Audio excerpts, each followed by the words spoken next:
Good morning, good afternoon, good evening. Again, I wholeheartedly offer whatever suits your time zone. It's another Blue Morning show, and I hope everybody is doing well. I really do mean that. But before, please excuse me while I take a sip of my coffee because it's 3 a.m. here, so that I'll be properly awake. It's a good one. Thank you. And Stab, how are you doing today? Yeah, I'm fine, thanks. Same thing, Great. different day.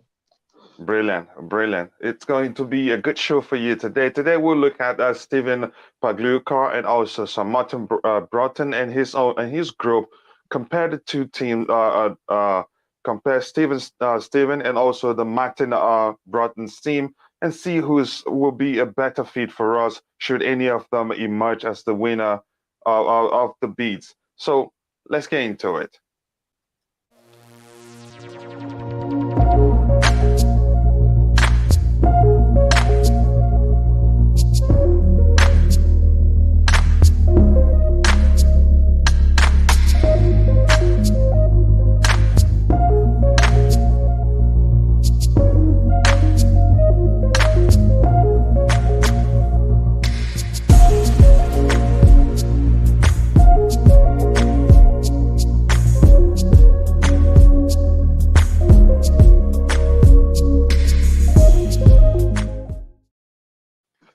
Yes, everyone, welcome back to the Blue Morning Show. And I have today with me Stav. Stav, again, how are you doing? I'm asking you that for the second time.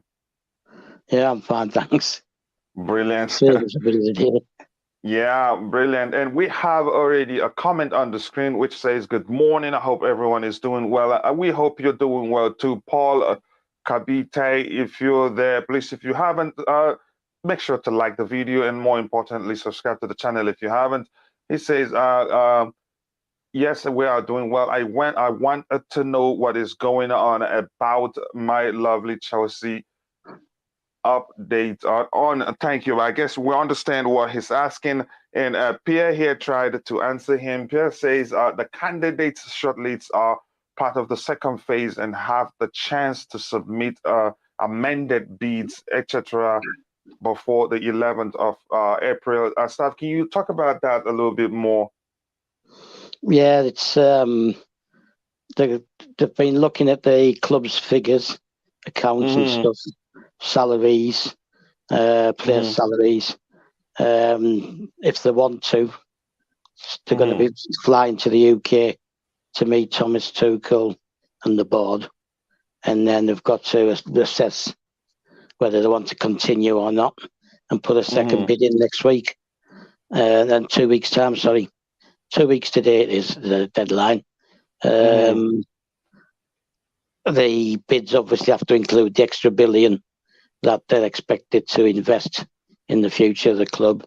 And so let me get this straight now that you're talking about it. But first, I want to say welcome to another Blue Money show. Pierre, how are you doing?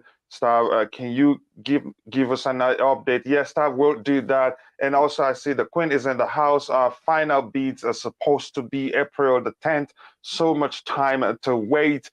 And yeah, Stupia, always good to see you. I hope you're doing well. I haven't seen you in a while. I hope everything is okay with you. And by the way, Stevie, I wanted to update you. We are right now at 995 subscribers. We need just 5 to get to 1,000. We hope to get to that number today. And I'm seeing that we get monetized immediately also because we have good numbers in terms of watch time. Sylvia says, okay, I think I've read that. And Street Beer also here said Pulisic hat-trick and the latest one, a 9-0. Yes, good update there from the Queen herself. Go ahead, Star. Yeah, so they've got the opportunity to meet the board and the coach this week. And then from there, they're going to have another, 7-8 days to decide whether they want to bid again. That includes the extra 1 billion for the future of the club, i.e. signings, developments and stuff like that. So far, I believe 2 of them have already said they will. And the extra 1 billion, it's just more like an assurance that is to assure the future of the club is, is that what it is for? Yeah, it's an investment in the future, including players and stuff like that. I think if they're coming in now, if they're putting new money in, it might well be allowed by FFP because of their new owners. So I think that's what that's about. Because they need to invest. And who you said two people have agreed to deposit that? Who are they, if I may ask? Well, they've only named the one that we don't want, the Ricketts.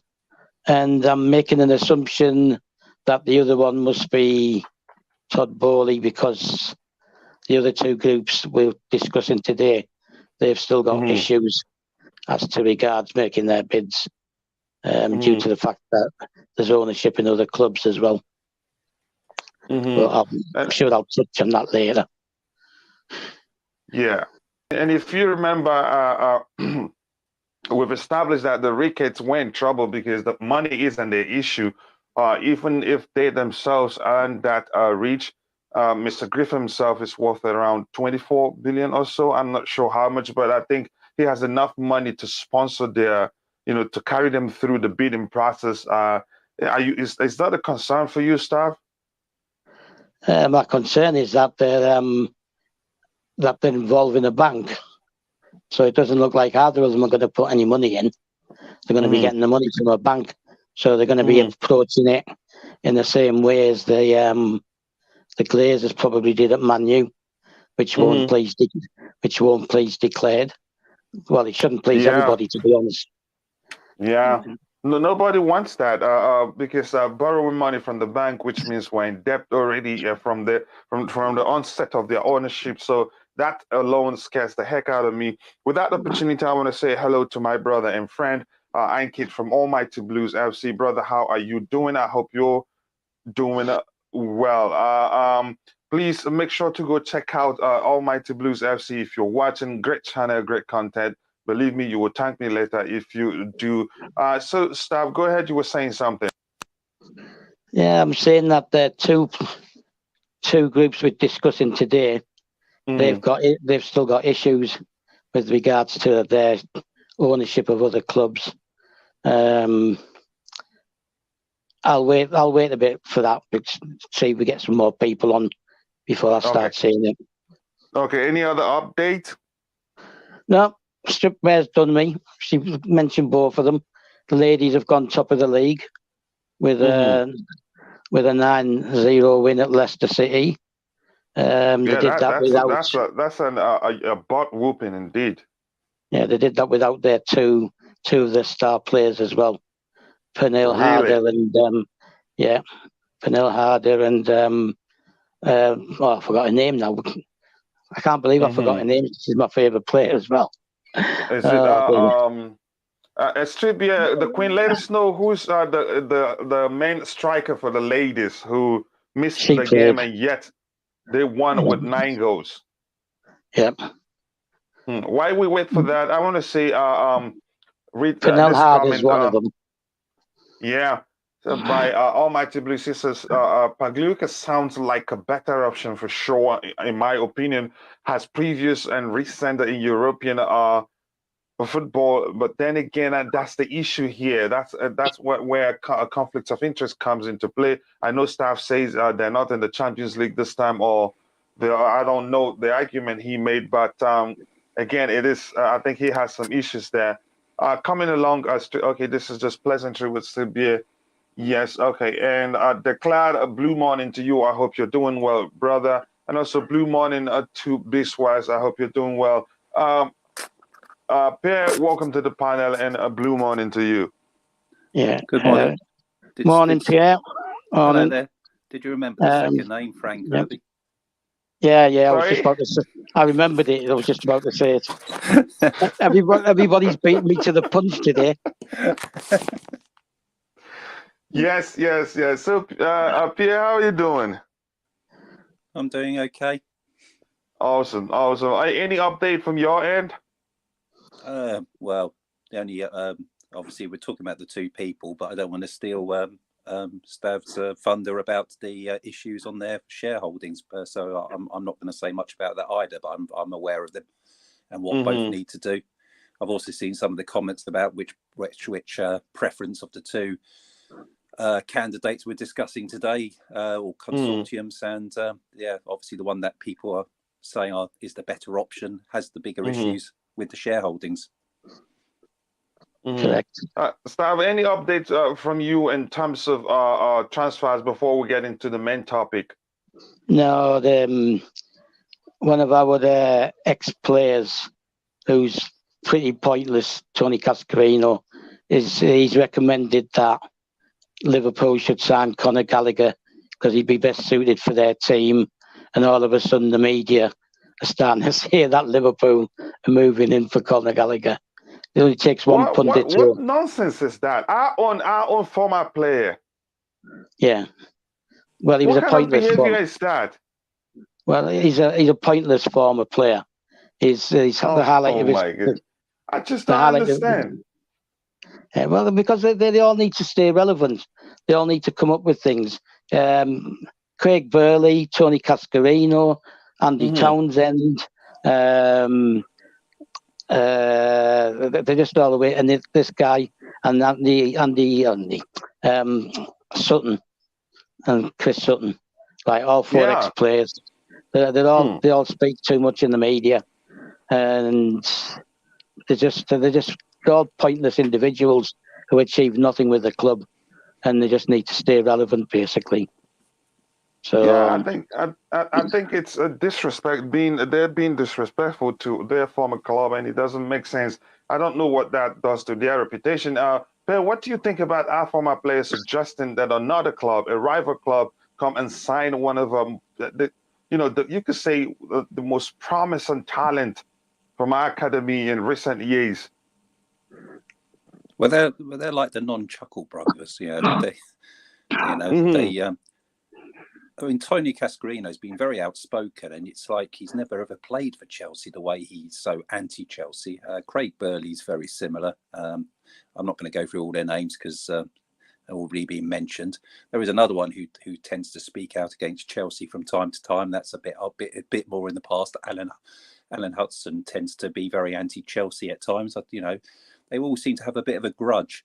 As for Conor Gallagher, well, he's already said to Crystal Palace that he's looking forward to moving back to Chelsea, because there was lots of talk earlier on that Patrick Vieira should be signing Conor Gallagher, and lots of Crystal Palace fans have been saying that we've made the player that he is, etc., etc. Doesn't matter that, the fact that he's actually been on loan and shown his form at other clubs that he's been on loan. I believe he was at West Bromwich Albion on loan, and he did well there.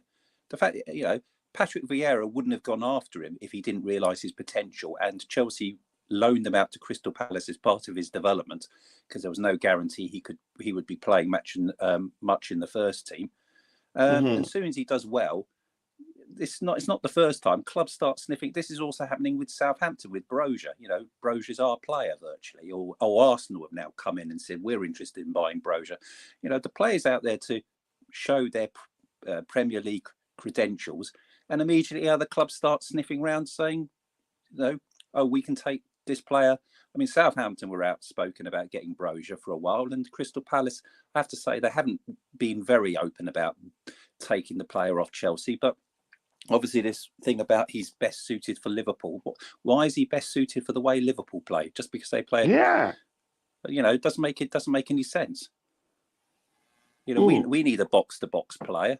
Conor Gallagher is that type of player. What does that mean that Liverpool? Why would the box-to-box players suit Liverpool more than Chelsea?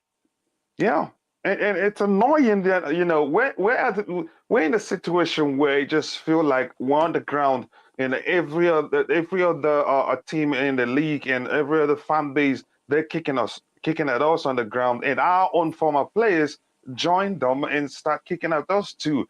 It just doesn't make sense. We need all the players we can have, all the academy products that we can bring back that can, help, fortify the first team. And that, I mean, it's annoying. Stav, let me ask you, do you think Chelsea will entertain any offers for Conor Gallagher, especially those two, Conor Gallagher and what's his name, Armand De Bruyne? Gallagher, no, but I suspect with Breuer maybe. Really? Yeah. Which I don't get myself. The thing is, everything changes, doesn't it? Because we're going to have a new hierarchy and a new owner, so everything's going to change, right? So people can talk all they want. Personally, I'd bring them both back. I'd bring Ampadu back because he's ripping it up in Italy. I'd bring Gilmore back, and if you want to refresh the squad, right, and give it a impetus and a boost, you bring back your younger blood and put that in. And I would bring Levi Colville back as well. I know he's only had one season on loan, but he's starting to sound like a real talent as well. So to keep these players, you have to show them they have the opportunity and they have the chance at the club. Because I was watching an interview from the England training camp. Mark Guy, who signed for Crystal Palace with Gallagher, and they were talking away, and then the interviewer asked Mark Guy where does he think Conor Gallagher should be, and he sort of said Crystal Palace, and Gallagher didn't look comfortable with that, but Guy just then started laughing. He said, "Oh, I'm joking," but he wasn't. He wasn't joking, right? So all these people just need to. You want to leave the club, leave the club, go to a club where you're never going to win anything anyway, right? Yeah. If that's what your ambition, that's what your ambition is. If the ambition's just to play, right? Just to get game time and stuff like that, and that's your main facet, right? And you don't want to fight for the team place.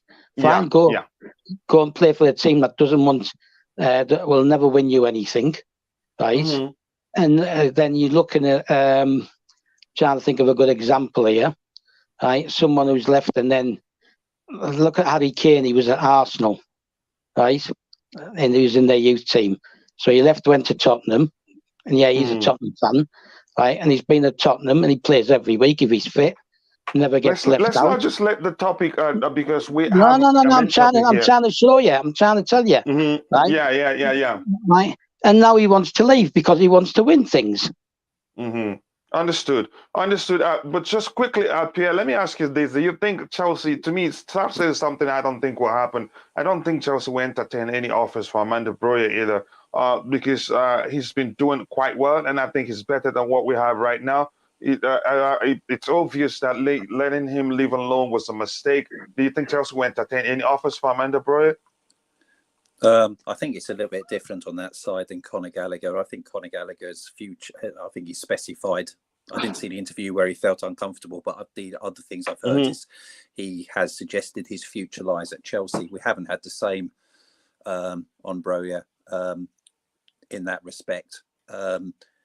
All I know is that he was born around, just outside London, Slough area, as far as I'm aware.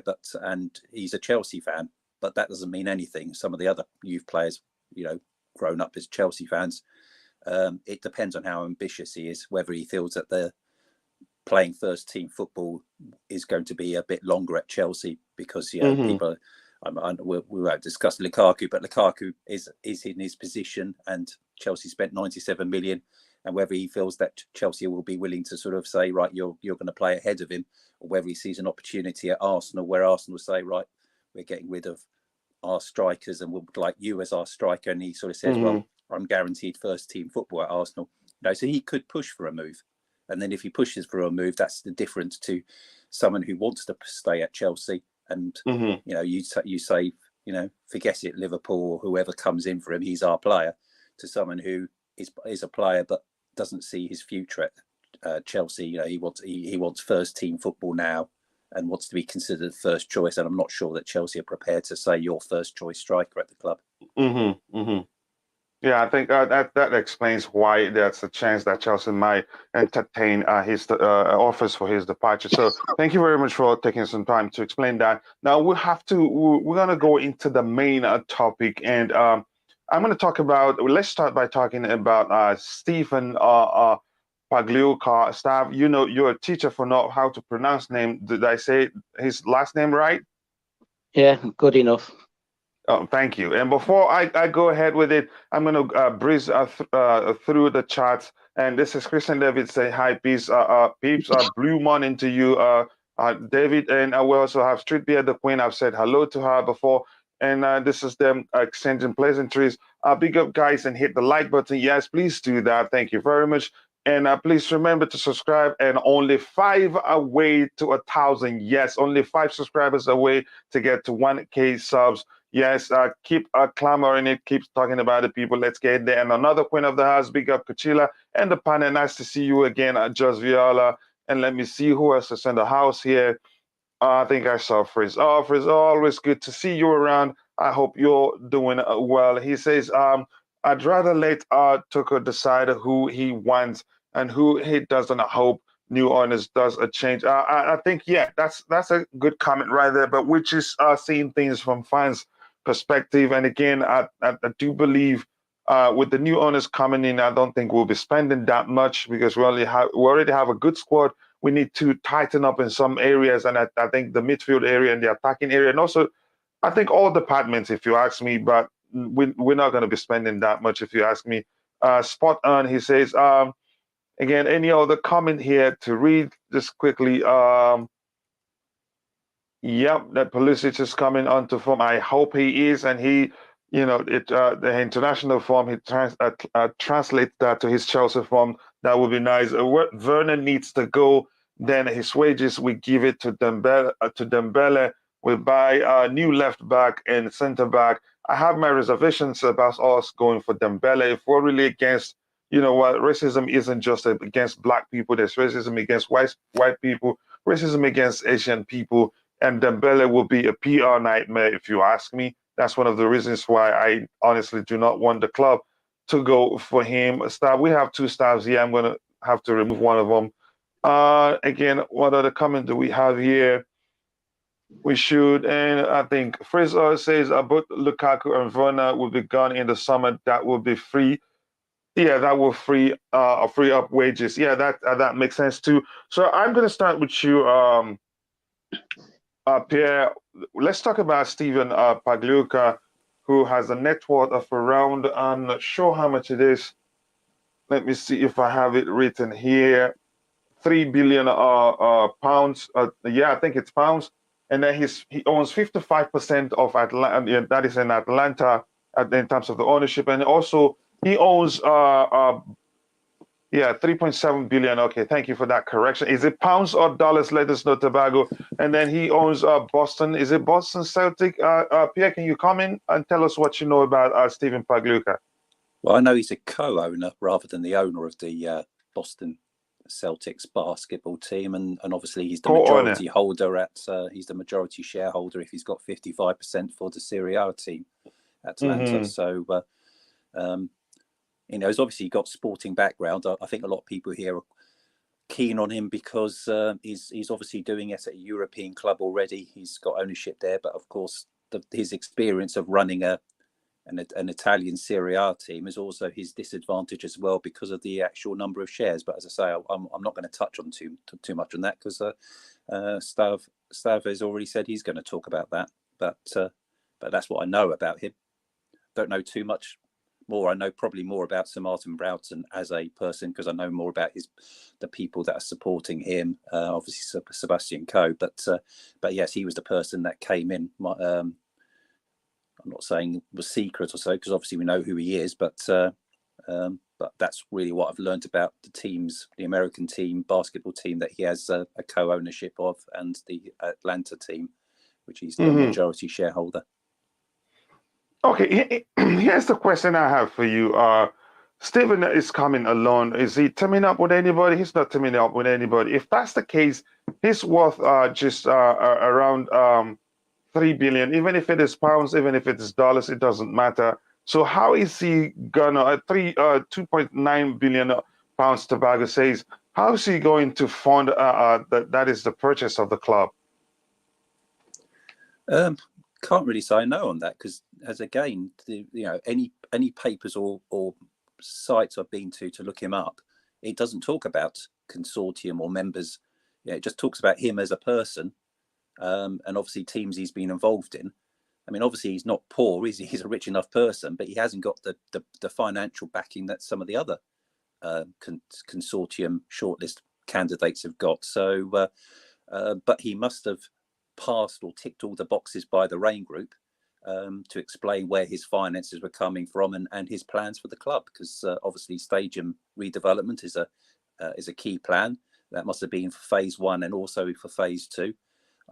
Obviously, we don't know if he's committed yet. We only know that the Ricketts have officially committed to the 1 billion investment, but the other, so I'm not, obviously again, there's suspicions that Todd Bowley has probably committed there to the 1 billion, but haven't heard from Sir Martin Broughton or this bidder. So yeah. Yeah. Okay. So, Stav, thank you very much, Pierre, for that input. Stav, what do you think about how he's that is? Are you concerned about how he's going to fund his purchase of the club, given that he's just 3.7 billion and it's 2.9 billion pounds, and he has 55% in ownership of the Atalanta club? How are you concerned? Well, because here's why I'm saying that. People's issues with the Nick Candy group was that lack of fund, especially him, his own net worth became an issue. But people seem to be warming up to Stephen Pagliuca. He's not worth that much, and I think in my case, in my opinion, if you ask me, I think I'd be more scared of him than I am that is when I thought Nick Candy was going to make it through. Because we're not even clear how he's going to fund his his purchase of the club, and he's been secretive ever since. It turns out he was one of the unknown unknown bidders. Well, nobody's buying the club on their own, are they? He's going to be buying it with other people. There'll be other people involved. Won't be just his. This is why, right? When we were discussing the Saudi media group, right, that the family fortune was irrelevant, right? It's where the money was coming from, whether it was reliable money, whether it was someone that was going to provide the money easily. And with the Nick Candy one, a lot of the so-called funders were going to be getting money from different sources, and possibly his bid fell down, Nick Candy's, because when they did the checks, they didn't find them as reliable sources, as a backup, as supportive buyers. So nobody's buying the club on their own. Not even obviously not Bowley, not Ricketts, not Broughton, and not Pagliuca. Can I say this quickly? Nobody is buying the club on their own, but at least they have to put in quite a lot so that a not large percentage of the of the purchase amount going that is being a loan. Yeah, well, I don't know if you get my point. Go ahead. Yeah, but maybe they're borrowing the money themselves, right? They're going to put it into the purchase price. Right, so that they can have a bigger shareholding. It's high finance, isn't it? At the end of the day, it's high finance, and none of us really know that much about it, right, with regards to that finance. But nobody's buying the club on their own, based on their own net worths, right? And a net worth doesn't necessarily mean that you have that much free capital either. So just because you're worth 5.6 billion, whatever you are, right, doesn't mean you've got 5.6 billion actual clean capital to spend. It could be it's inclusive of all assets. Like in Roman's case, he's worth 11 billion, or he was. That would include his yachts and things like that. So net worth doesn't mean much when it comes to this, right? So that is in terms of cash, his what even less. But go ahead. Yeah, so nobody's buying the club on their own. The issues with these two is that, unlike the other two, No, just let's talk about we're talking about strictly about Stephen right now. We'll talk about the Broughton group in a bit. no, I'm not going to talk about the Broughton group. Okay, go ahead. I'm talking about these two as a collective, right? And the other two as a collective. The other two, they don't have conflicts of interest, do they? Right? Whereas these two do. So it's an issue for both of them. And as it stands at the moment, Atalanta are outside the Champions League places. So the conflict of interest through UEFA only really comes in if Chelsea and Atalanta both qualify for the Champions League. So then I think they've got a game in hand and they're 9 points behind. I can't remember who they're behind. Right. So at the moment it wouldn't be an issue, but I would think both groups are looking to offload their shares. Whether he wants to offload all his shares in Atlanta is a different matter. Whereas with the other two, it's the two American guys who have shares in Crystal Palace. So and they won't be the only ones either. Right. I think Broughton said that he's got other people involved as well, but he just hasn't named them. The thing is that nobody has to give 100% details. No, I understand. Yeah, I understand. But still, it's concerning to me. And I will come back to you again. But quickly, let's look at this comment on the screen. Pierre, are you with me? I'm here, yeah. Yeah, but before I read that particular comment, I want to say big up to Zivoli Matt. Please go check out Zivoli's new channel. He's doing quite well. Started the channel a week or 3 weeks ago or so, but it's really growing very fast with great content, great reaction to situations and everything that's going on around the Chelsea, around our beloved football club, Chelsea Football Club. I think you should go check it out. And again, it's one of those channels when I ask you to go check it out. If you do, you will thank me when you come back. So, Pierre, this comment on the screen which says, don't want us to be the new United, because this is an interactive show. Every now and then we try to be as structured as possible, but we let the people in the chat drive the show, so drive the conversation, so to speak. She says, don't want us to be the new United. Any chances that two of these guys on the screen can turn us to new United? If that's the case, how? I think on that statement there, if you're talking about an American owner as such, I mean, I know all of the consortium bids have got American backers, but if you're talking about the Ricketts, Bowley, Pagliuca, those are all prominent Americans that would be the owners. So if you're talking about United, or you could say Liverpool, or any of or Kroenke at Arsenal, any of those clubs that are owned by Americans, but obviously here the term is on the Glazers, then the one that should not form a new United is the one by Sir Martin Broughton, to be honest, with Sebastian Coe, because even if they got American backers, the people who are likely to be, Broughton is likely to be the not effectively the owner, but would probably be the chairman at Chelsea. And that would be that would he would want to run the club the way similar to how he was the chairman at Liverpool, I would have thought, even though he was there primarily to get the new ownership in for Liverpool. But he's already done the role at a football club before. He's a Chelsea fan, so my viewpoint is that he would be the least risk for possibility of Chelsea becoming the new United. I can't say any of the other three would make a new United, but you've got more chance of that happening with the other three bidders, in my opinion. Yeah, how about Chelsea becoming the new United in terms of because the fact is they've been spending. We cannot say the owners have not been spending. They've let the coach, that is the managers have had since they took over United, spend quite a lot of money. I think they spent over $1 billion. Correct me if I'm wrong. It's just that they've not been spending wisely, and that's it. If it's becoming a stereotype now to see as American owners as bad for the Premier League, the fact is, if you're going to use Manchester United as an example, they've been spending. They spend quite a lot.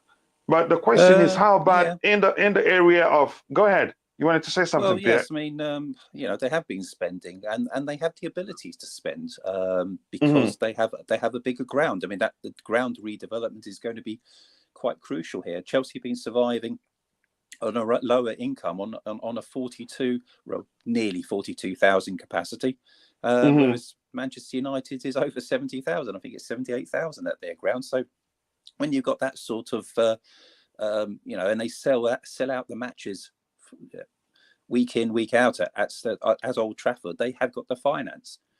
So yes, I mean, of the bidders so far, I mean, there is issues.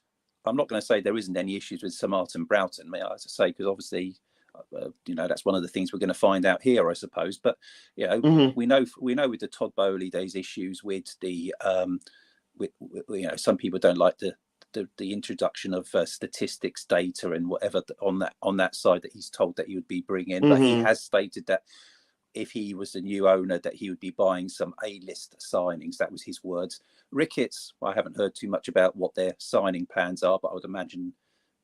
But we have heard of how they, how they've raised prices and they haven't bought the players or success in their teams in America.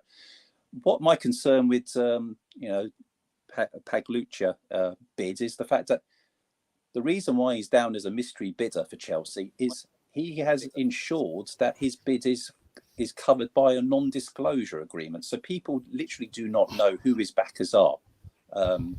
Okay, let me understand something. You can bid, and you can ensure your bid with a non-disclosure agreement, and nobody will talk about how much you bid. Well, so he hasn't revealed anything. He's for some reason his bid is triggered. He's basically ensured that his bid and nothing about his bid is made public because he's gone down the route of a non-disclosure. And I've got to ask the question: what has he got to? Maybe that's his preference, but it doesn't help in today's program of seeing which one we prefer. At the moment we've just got the stats, or rather, we've got the information of what we know, which is he owns 55% of Atalanta, but we don't know who his backers are. If he has any backers, we can sort of assume that he's not working alone, so he should do. But because he's triggered this non-disclosure, there is no information of where the money's coming from. I mean, obviously the Rain Group will know about it, but it's not being allowed to be made public.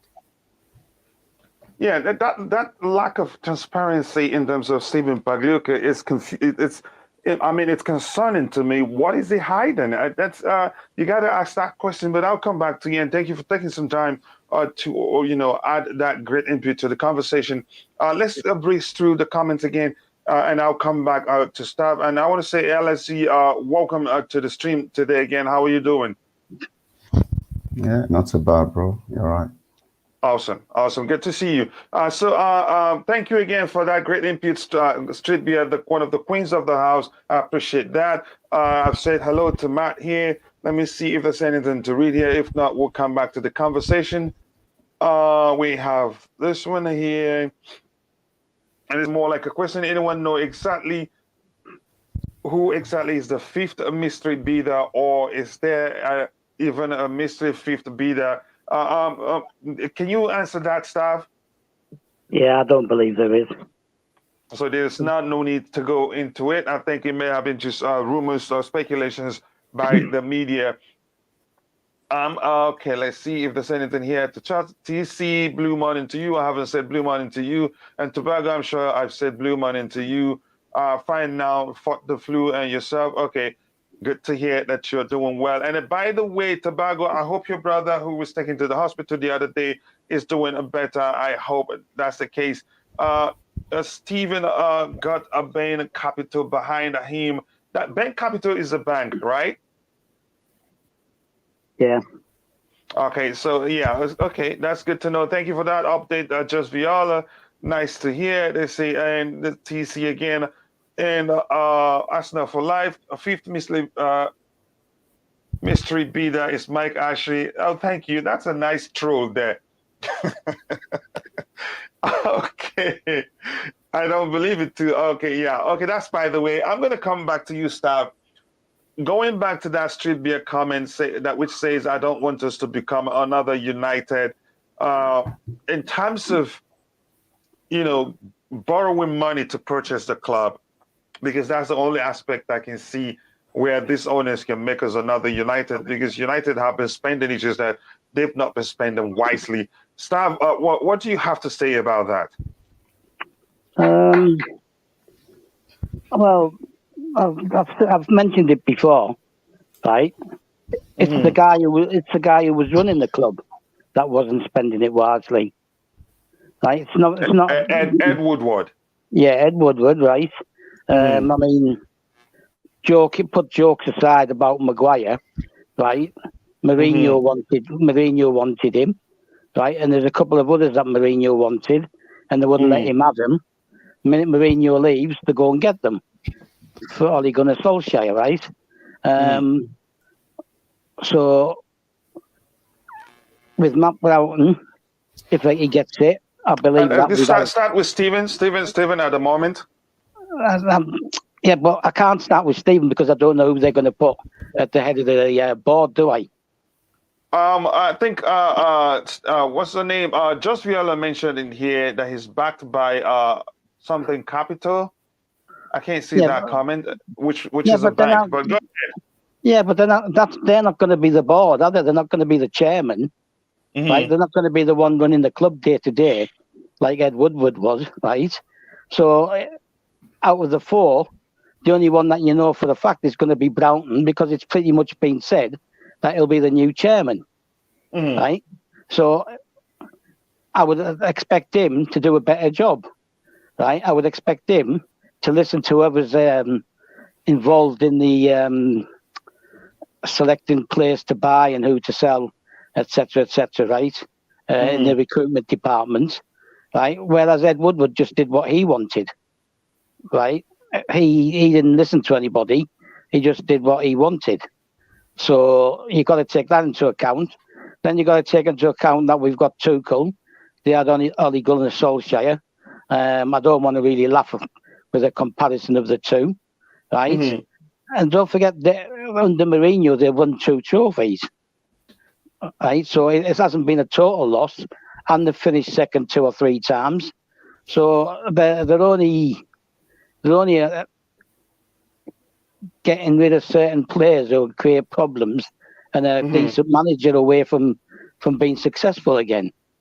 So you're not going to be able to replace Alex Ferguson just like that, right? It's going to be difficult to find someone like him, but you've got to back them as well. So I don't see if Tuchel stays, right, with the squad we got, right, which is already, in my opinion, better than Man United. Bring back some of the youngsters, maybe 2 or 3 signings here and there, because we'll sell a few, right, and we'll be okay. Not going to be Man United. So, because as long as it's run properly, and Ed Woodward was just a waste of space. So I wouldn't worry about us being Man United.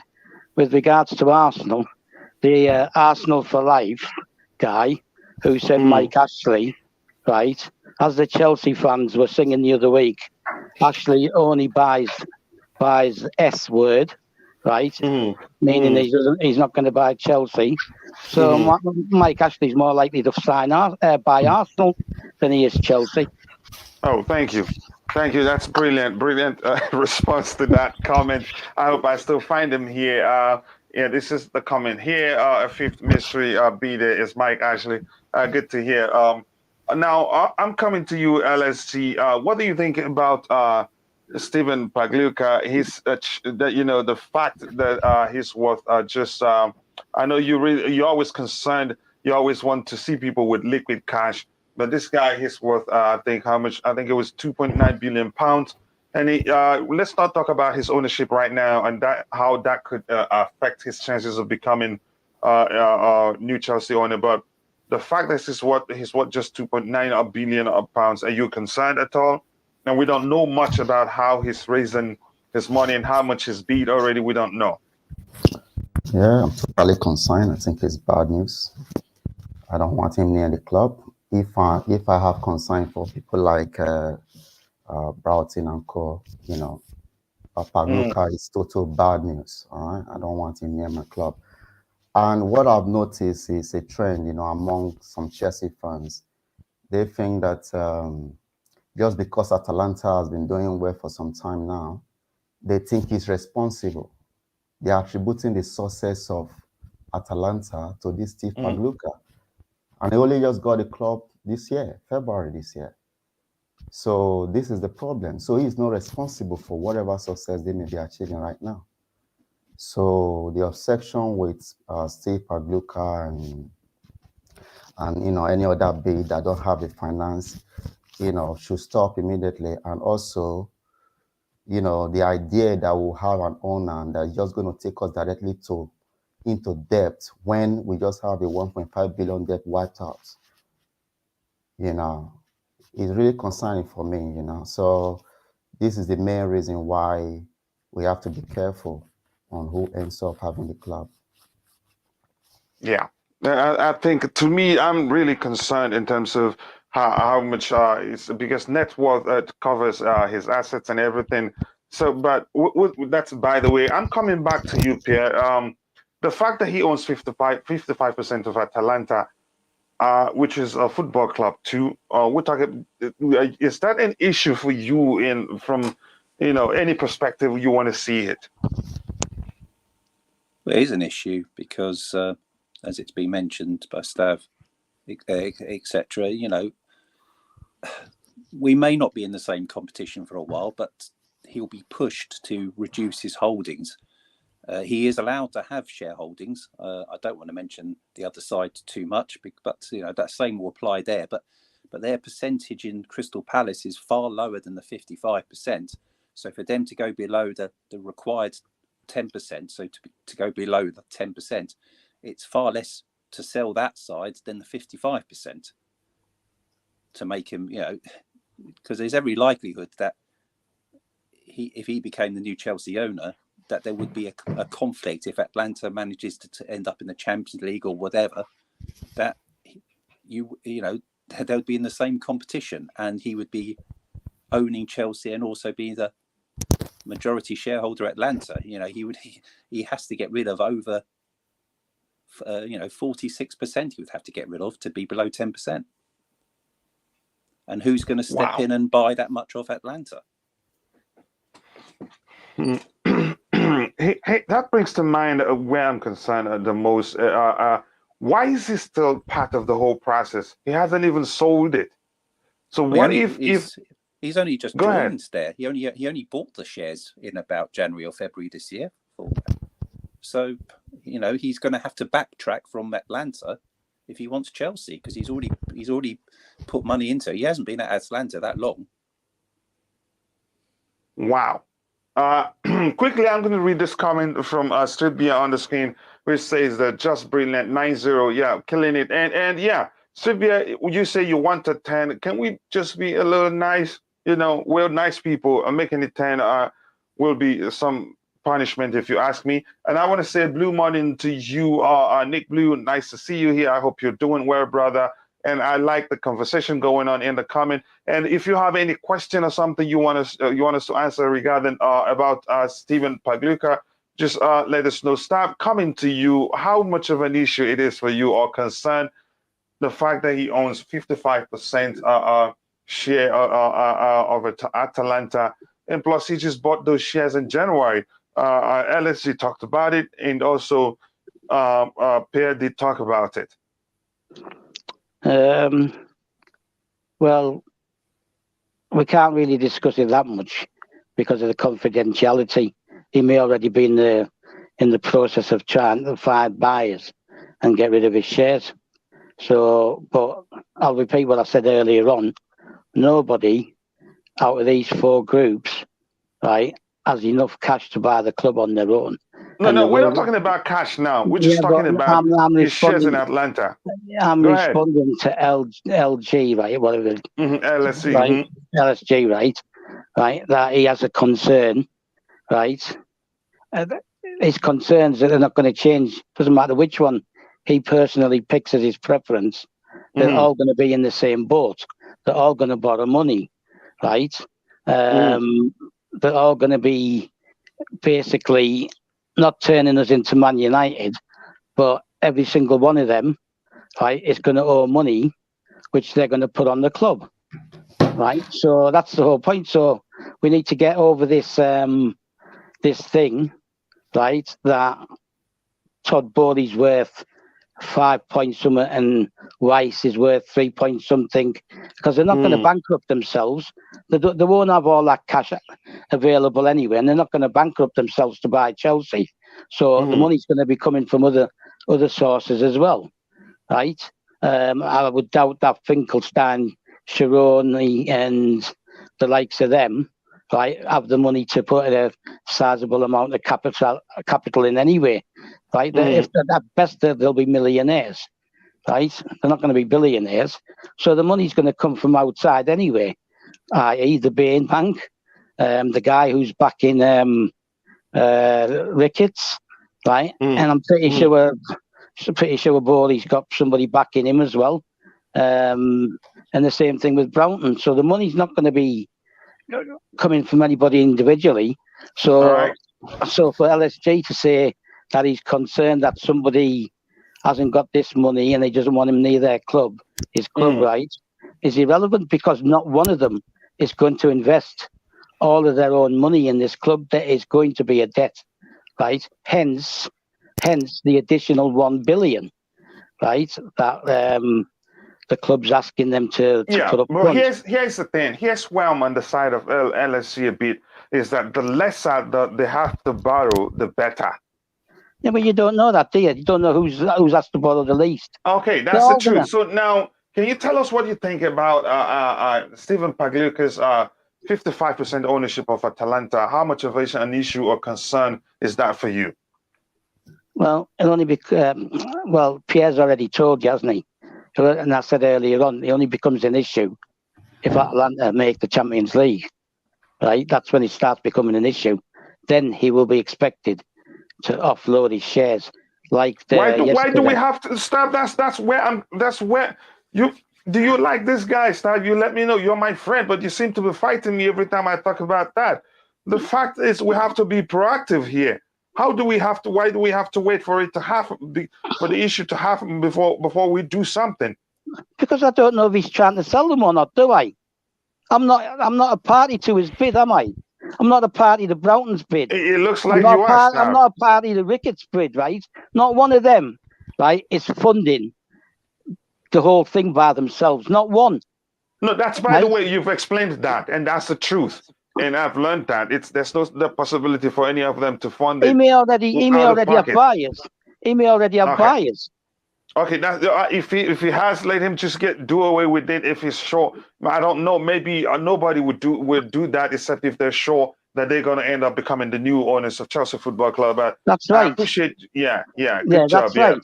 So once you get to the 11th, right, and the last bids are gone in, right, whenever the 10th, the 11th, right, and the last bids go in, within a few days, right, the winner will be told, okay, because they then have to be presented to the government.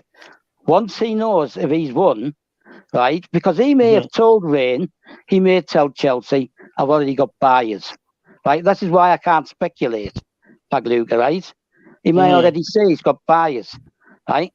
So I'm not going to speculate, right, or totally dismiss somebody just because he has shares in another club. I'm going to tell you what he has to do, right, to be able to move on with his bid. I mean, because of his confidentiality thing, less information, right, then I can't say anything, right? The thing is, at the end of the day, the same thing applies to all four groups. Nobody wants the Ricketts because of whatever, right? The racism thing, the way that they deal with the club, right? And all that, right? So I'm trying to keep it real, right? I'm trying to keep it real, and the same thing with this constant. I keep hearing people constantly going on about how we've just got rid of 1.5 billion debt. That's Roman's expenditure from day one, including the 140 million. It's not a debt. It's not a debt. Okay, so now he structured them as loans. He structured them as loans, right, to protect him and the club. And that's why it's never going to become an issue we heard something about some Premier League clubs saying it's an unfair advantage if he had to write off the loan.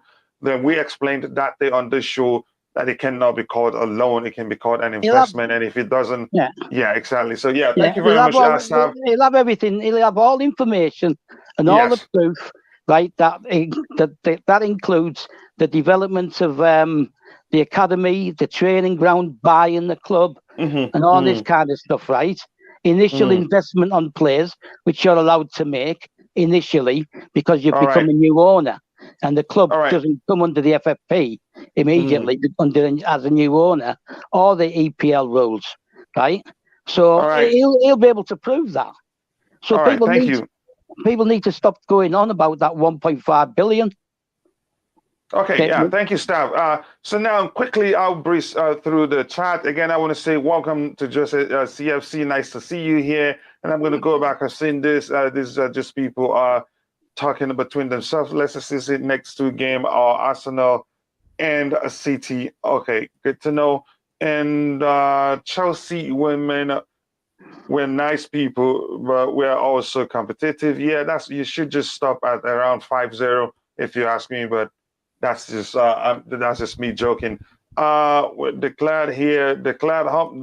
That is a link to the panel. It's in the chat, but the more you provide, also great value in the chat. So let me see if I see anything else. And before I continue, I'd like to show you guys these. Right now, we need just 3 more subscribers to get to 1,000 subscribers. I believe we can get that. Get to that as soon as possible during today's show. I know we can do that. So if you know who to invite to come join us, if they let them stay, watch the show a bit. If they enjoy it, let them subscribe. That is okay by us. And if you haven't, please make sure to smash that like button. And more importantly, do subscribe to the channel if you haven't. And don't forget to click on the bell notification button so you don't miss anything. So let's continue with the conversation. LSG, I'm going to come back to you. Tell me, what do you think about him? I know you talked about it too, him owning 55% in stakes at Atalanta. Is that a concern for you too, or do you think, like Stav explained, that you don't mind because it will only be an issue if they make it to the Champions League? It's a concern for me in terms of the mindset because he's looking at the profile of both clubs, obviously, because how will you just pay for a club, just last month, and all of a sudden you are jumping on a bandwagon to buy another club? Is because he obviously sees Chelsea as a bigger investment opportunity for him, So, if I was an Atalanta fan, I don't know how I'm going to feel about him as an owner. So what happens if there's an opportunity for Real Madrid, for a bigger club than Chelsea? So with someone like this, you can't be sure, what to expect. And also, there's also the issue of him getting rid of the shares later, of his stake later, which might prove problematic because you don't know, I think any person that might be interested or that will be interested in getting the stakes, buying all the stakes of him in Atalanta, would probably be interested in buying Chelsea. You understand? So I don't see, if there's any billionaire right now watching, looking at the situation at Chelsea, and they know that Steve Pagliuca is involved, so there's every tendency for them to say, you know what, why would they be interested in getting the shares from him at Atalanta? Why don't they come directly to Chelsea? So it's going to be, be problematic in the future for us. And he's out. He's out for me, man. He's out for me. I don't see him as a good prospect at all. The fans will not like it. It's gonna be difficult for him to. That's why he probably make it no disclosure. That's why he make it be secretive because he didn't want to know. The fans, the backlash that might come up from it. So yeah. Bad settings already. I don't like it. Yeah, I think I'd agree with you.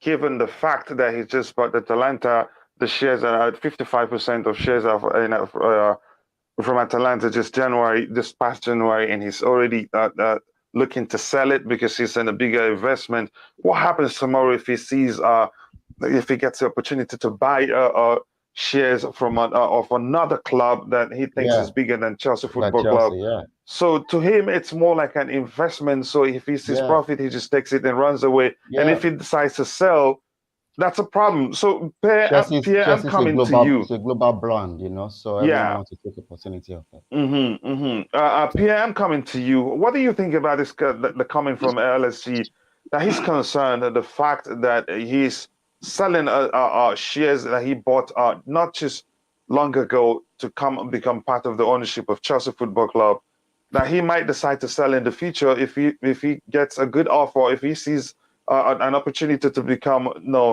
part owner of a bigger club. Are you concerned, and do you think that will become an issue? Should he decide to sell in the future? I don't see him as a person who's going to just hop from club to club. I mean, it's just probably a bit unfortunate that by the time he decided to go into invest into a football, and I'd imagine with his surname Pagliuca, that he's got some Italian background, so he went for an Italian club first and invested in Atalanta. And obviously the problem may not arise for years. I mean, Atlanta might not qualify for the Champions League, but if and when that happens, then that's when the scenario becomes, how easy is it? I mean, Atlanta are probably looking for backing for quite a while. How easy is it for him to suddenly offload 46% of his shares if there is a conflict of interest? I could imagine that would be extremely difficult. You know, Atlanta is suddenly in the same competition as Chelsea. He's now an owner of Chelsea if he ends up being the winning bid, and then he's somehow out of nowhere got to get rid of 46% of the shares that he owns at the club. That could be much harder. You can say I need to get rid of this, but in truth, that might not happen very easily.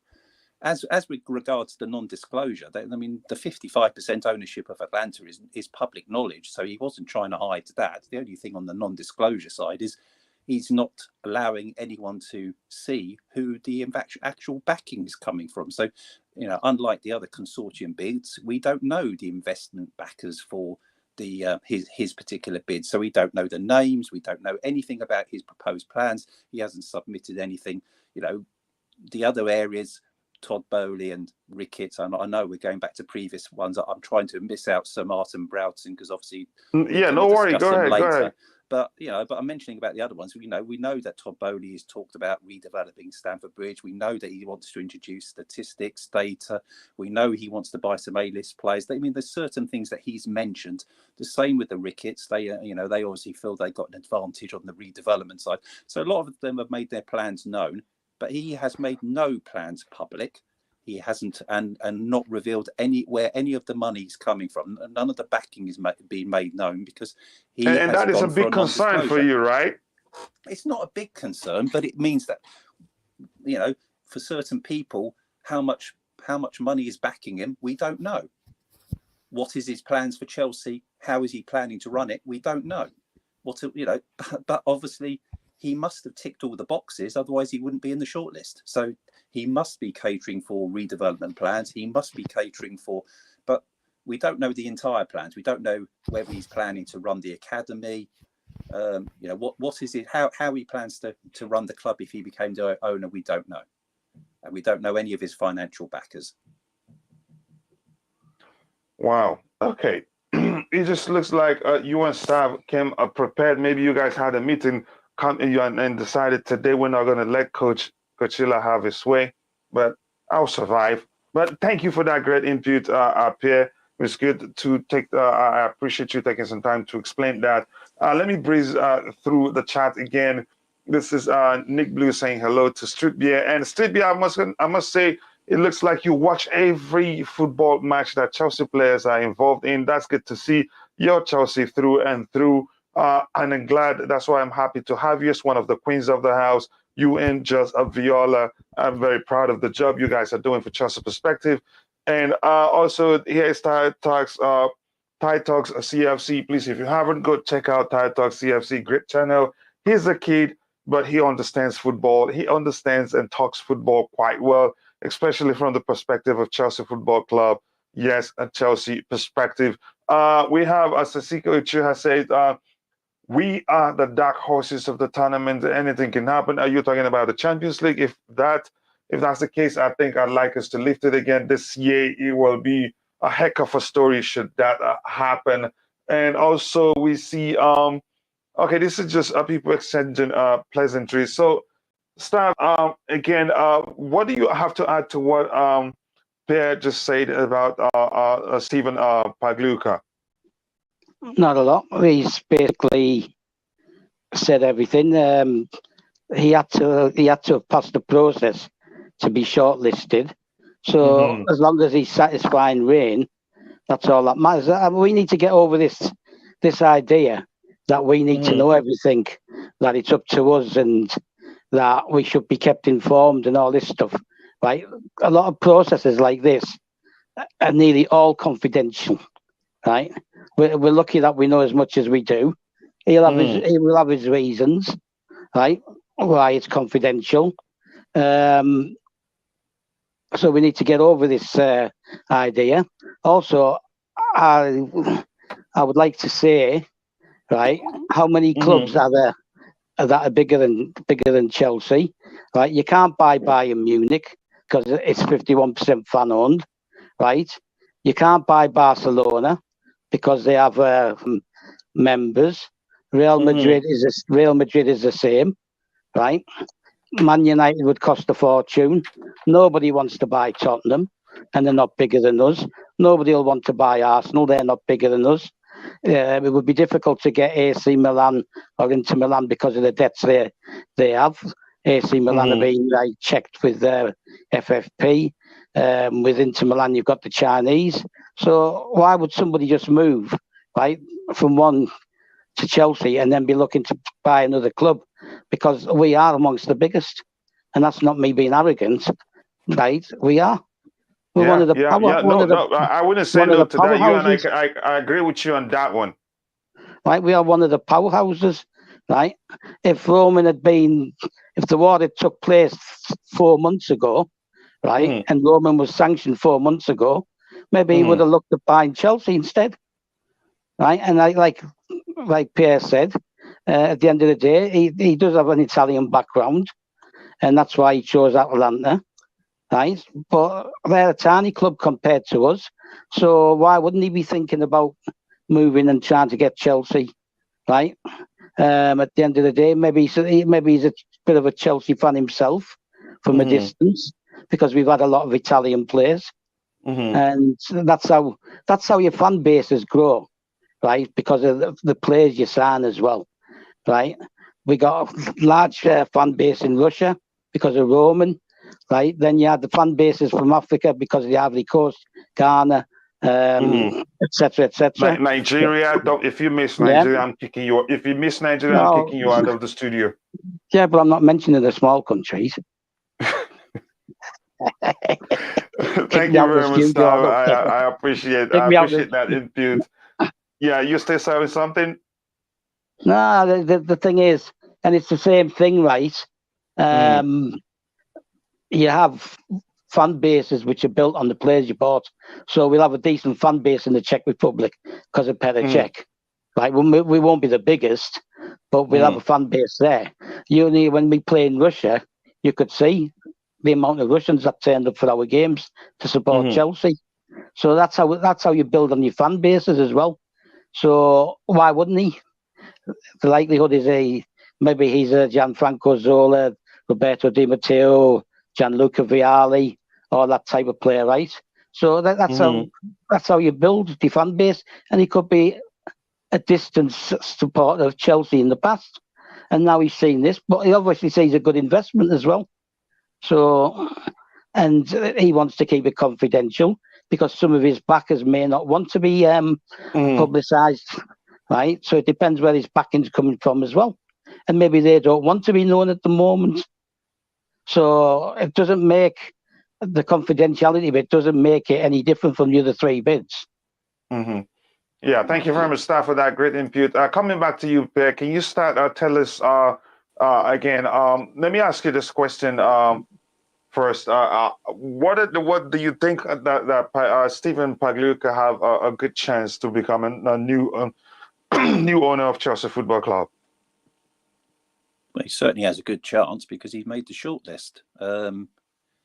As mentioned, none of us can really dissect and say what he's got, what his offer on the table consists of, and what his plans are.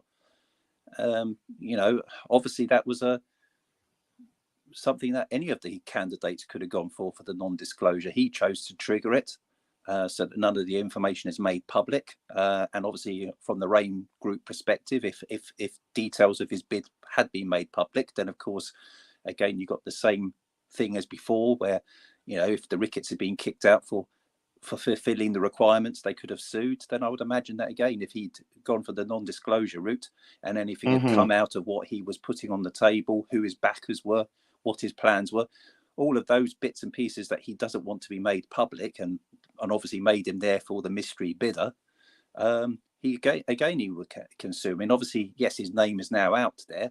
I think the non-disclosure covers you to a certain point, but somewhere along the line, his identity has to be revealed. And obviously, all we can discuss is what we already know of his ownership of Atlanta, or main shareholder Atlanta. But he's got 55%. He's technically the owner of that particular one. Basically, and obviously, and anything that he owns in America called co-owns. So we know he's involved in sport. He must have been a co-owner for the Boston Celtics for quite a while. Is it Celtics or Celtics you say over in the States? Celtics.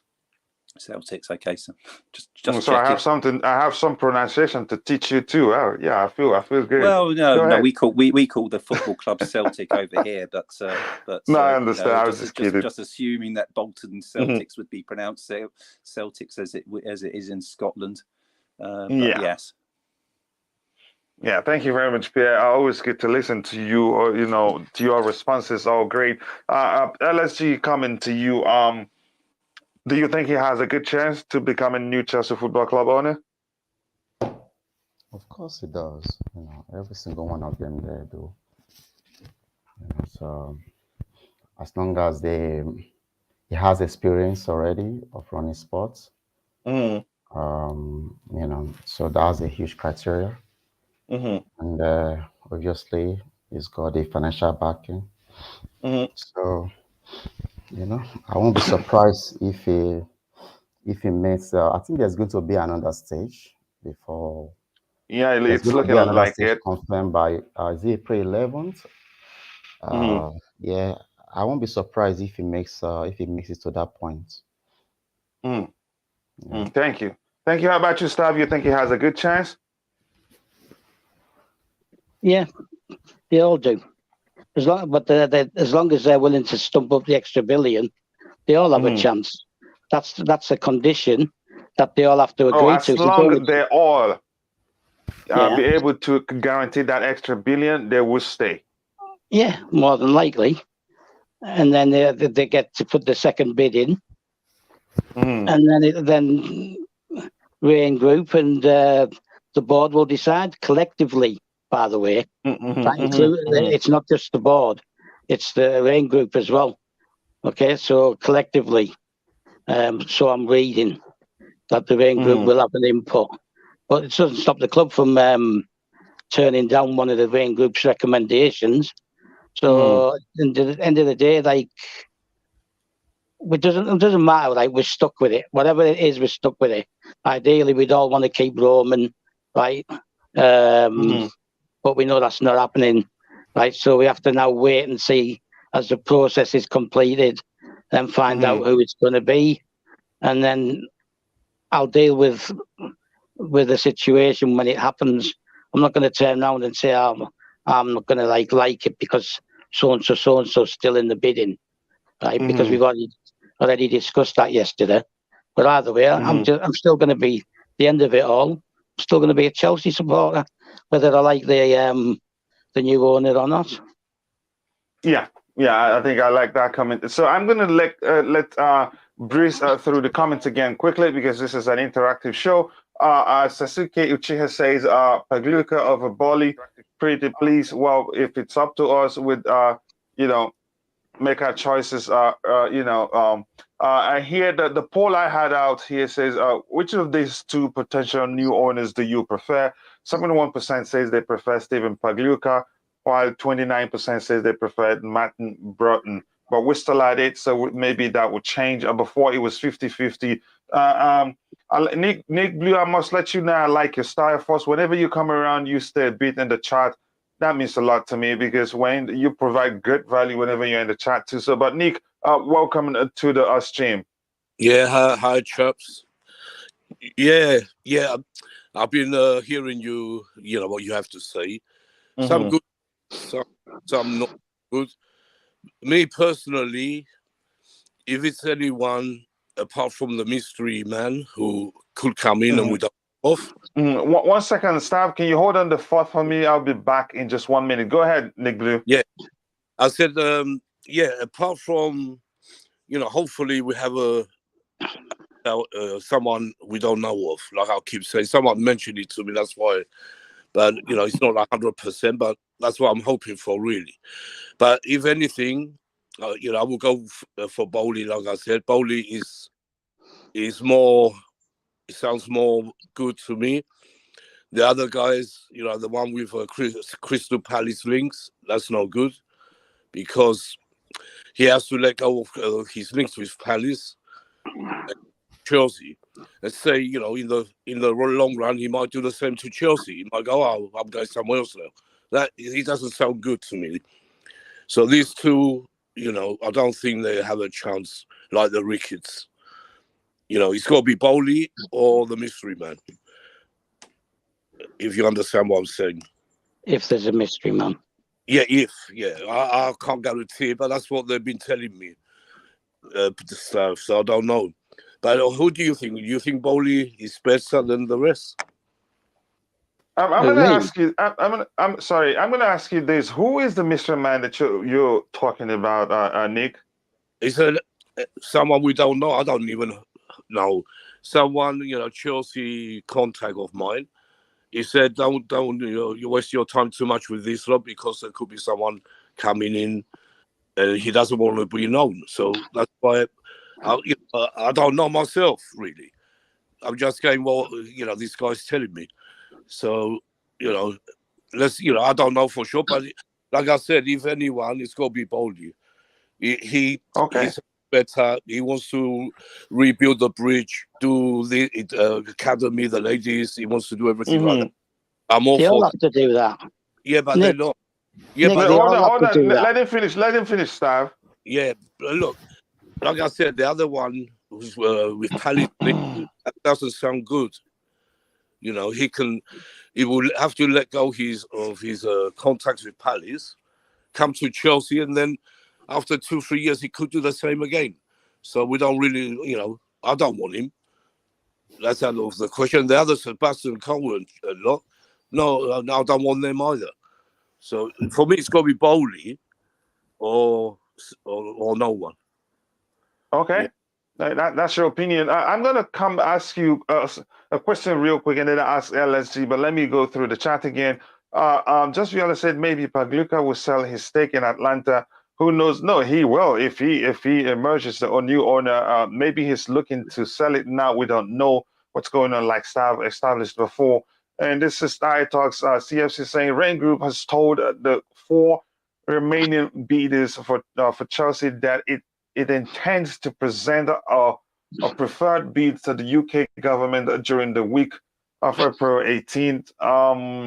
Why is that? But before I ask that question, I want to ask this question quickly, please. Is there any other bidder than the 4 we know right now, Pierre?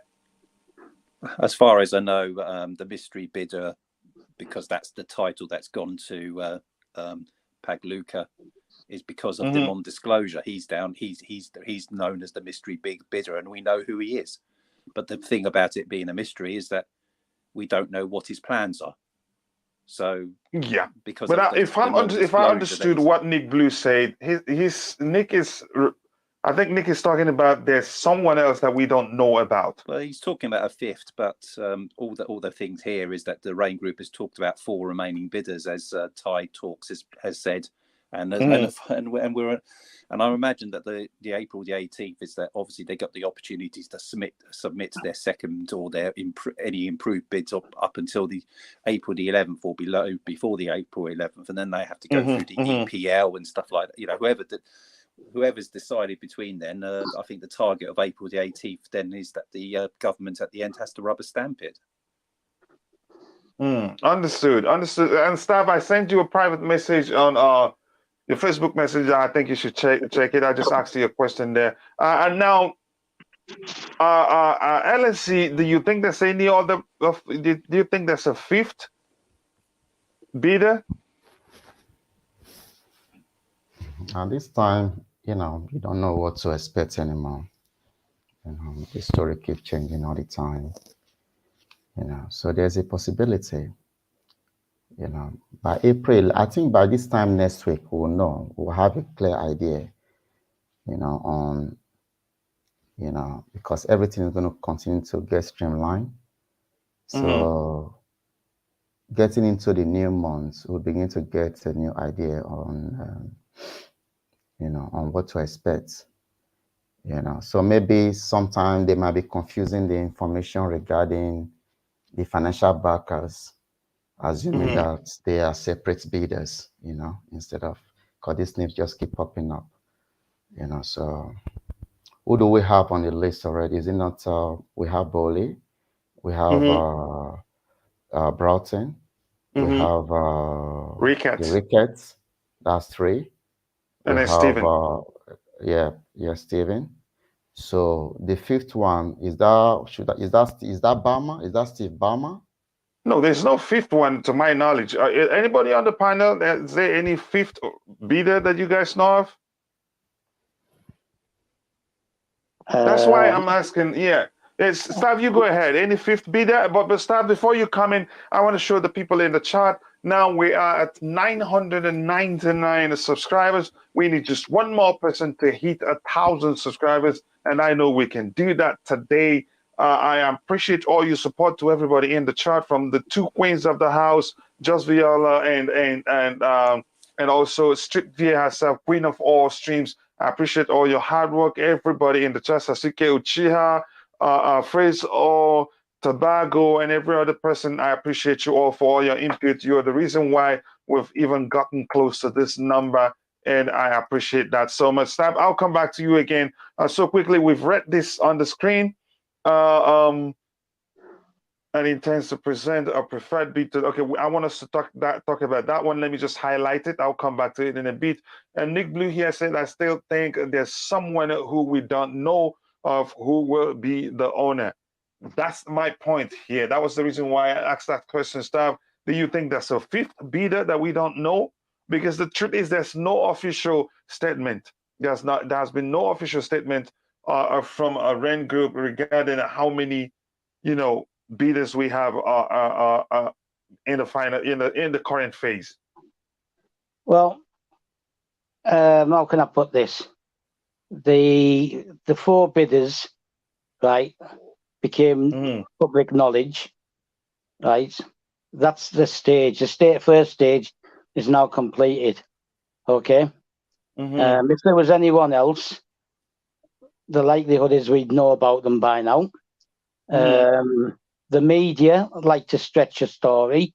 Once the 4 have been named, right? Once the 4 have been named, they'll want to throw in the mystery bidder routine to keep changing the story as they're going along, to keep getting to spice it up and make it an interesting story. Yeah. And if Nick's going to say what he just said, right, I'd like to know how reliable.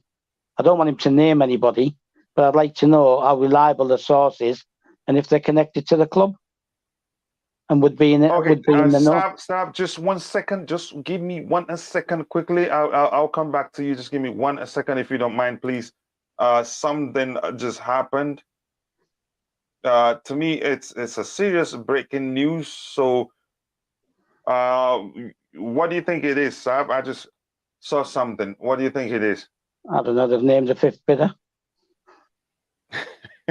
Okay, we have some great news here. I think everybody will like to see this. I think that will make us all, at least all of us that are here. Now we have 1,001 subscribers, ladies and gentlemen. We've made it to 1,000 subscribers plus one, which means we're going to do a giveaway today for an authentic Chelsea polo shirt or the cash equivalent. So congratulations to us all. I didn't do it alone. I wouldn't have done it without you guys. So, and thank you to everyone who has subscribed.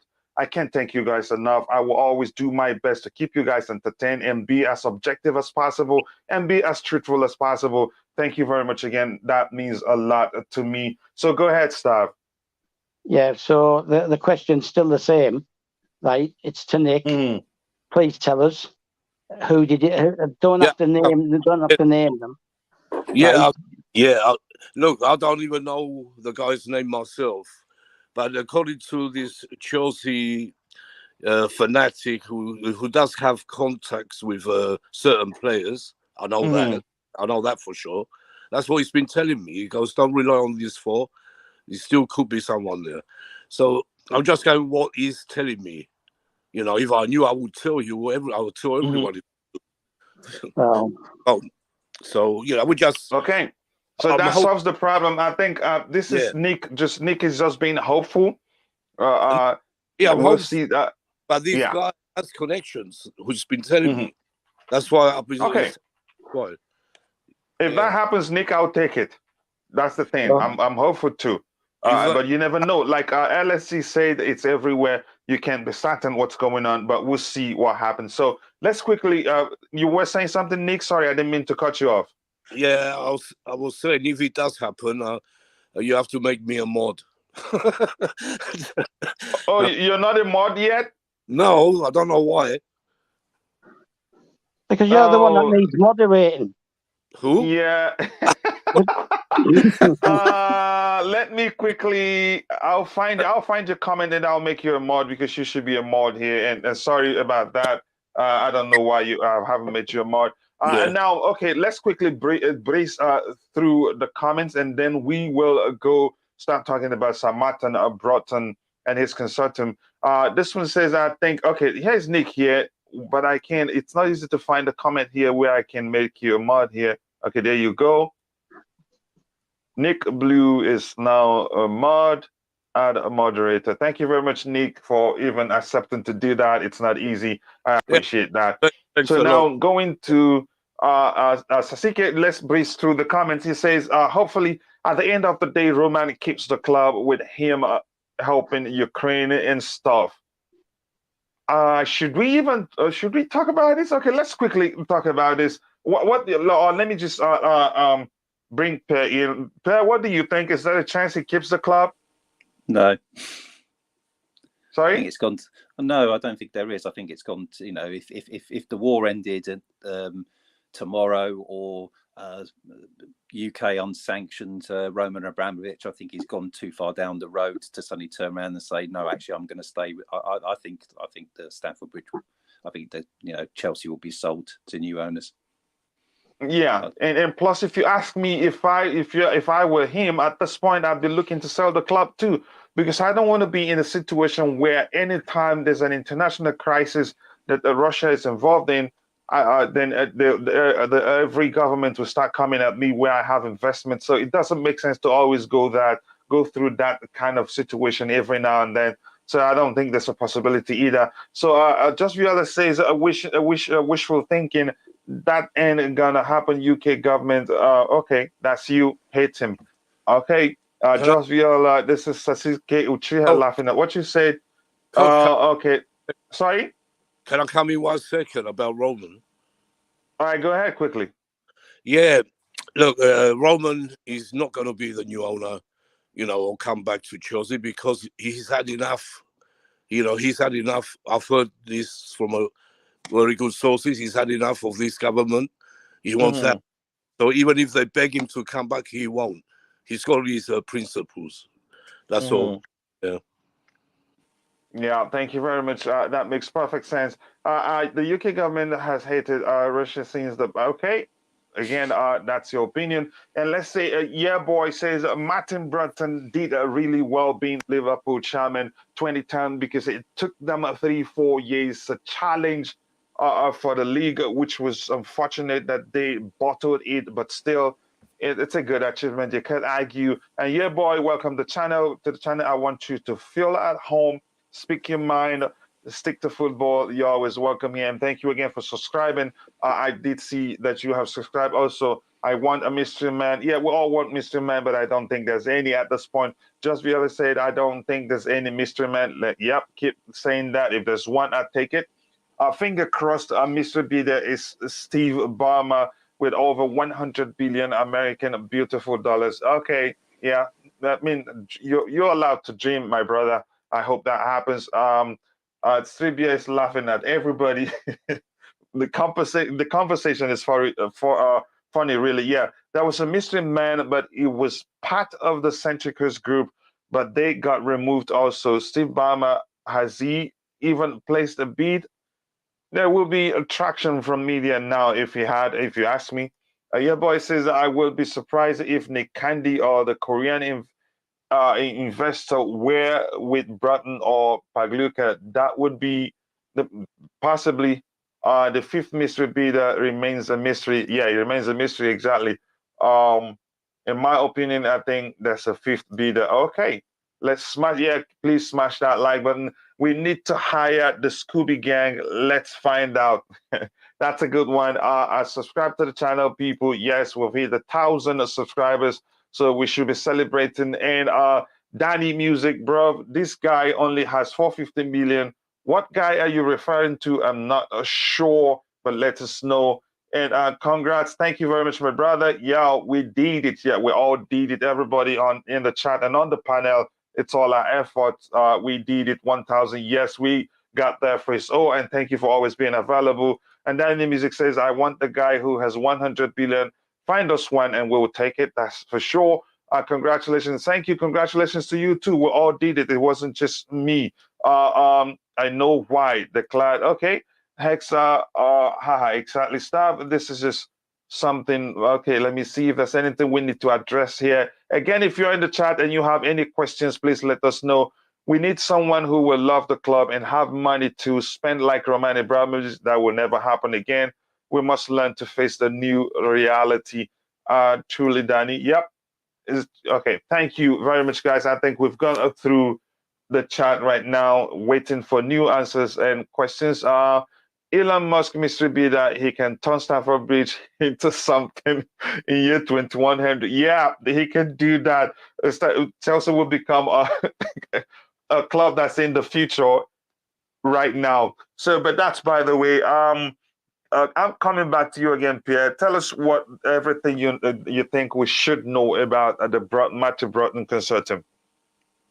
Well, what I get is that I think all the polls and everything, he seems to be the least popular. I'm still struggling to know why he's. Why do you think he's the least popular? Well, some people is about the lack of backing in comparison to Bowley or various other things, and again, I would also dispute that. I mean, there's been talk about he hasn't got the money or whatever, but I'm looking at the consortium. There's also then question marks about the two American backers, David Blitzer and Josh Harris, who own 18% of Crystal Palace. Now they have to drop their holding to below 10%, so they would have to drop down to at least 9% on that basis. Obviously compared to the Atlanta, that's more of an issue because Crystal Palace are in the same competition at Chelsea. So if they became the new owners, they can't have, they would have to rush that sell. But on the other side, they have to sell at least 9% each because they both hold 18% of Crystal Palace. But he has got other people involved. It's not just Martin Broughton and Sebastian Coe. He's also brought someone he's worked with before, investment banker Michael Klein.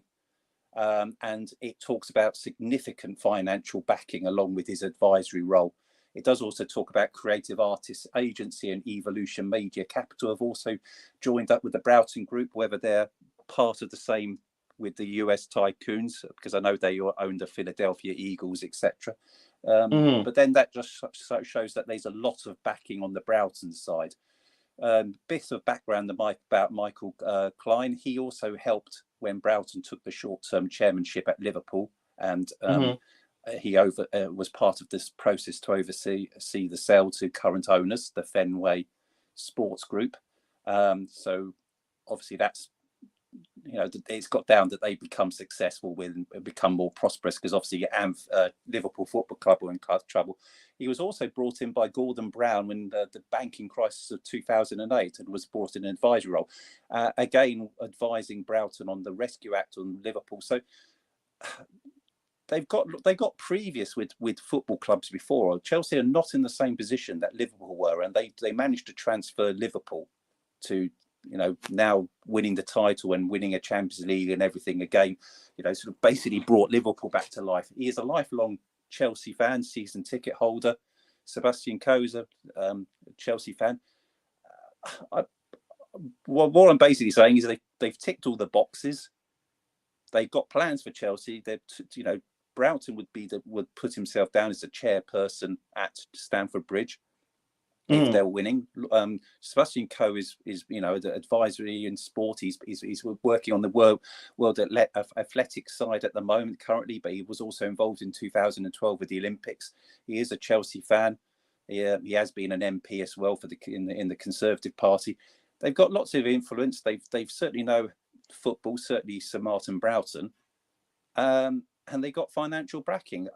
So I don't understand why they always come bottom of the opinion polls here, that, everyone wants it.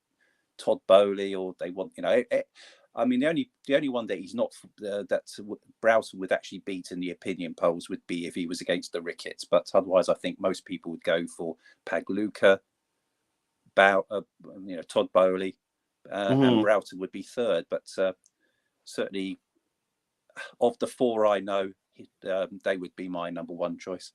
That's my opinion. Yeah, let me ask you this question. Don't they have somebody who's a sports fan in their group? Is that the group, Todd or Bowley?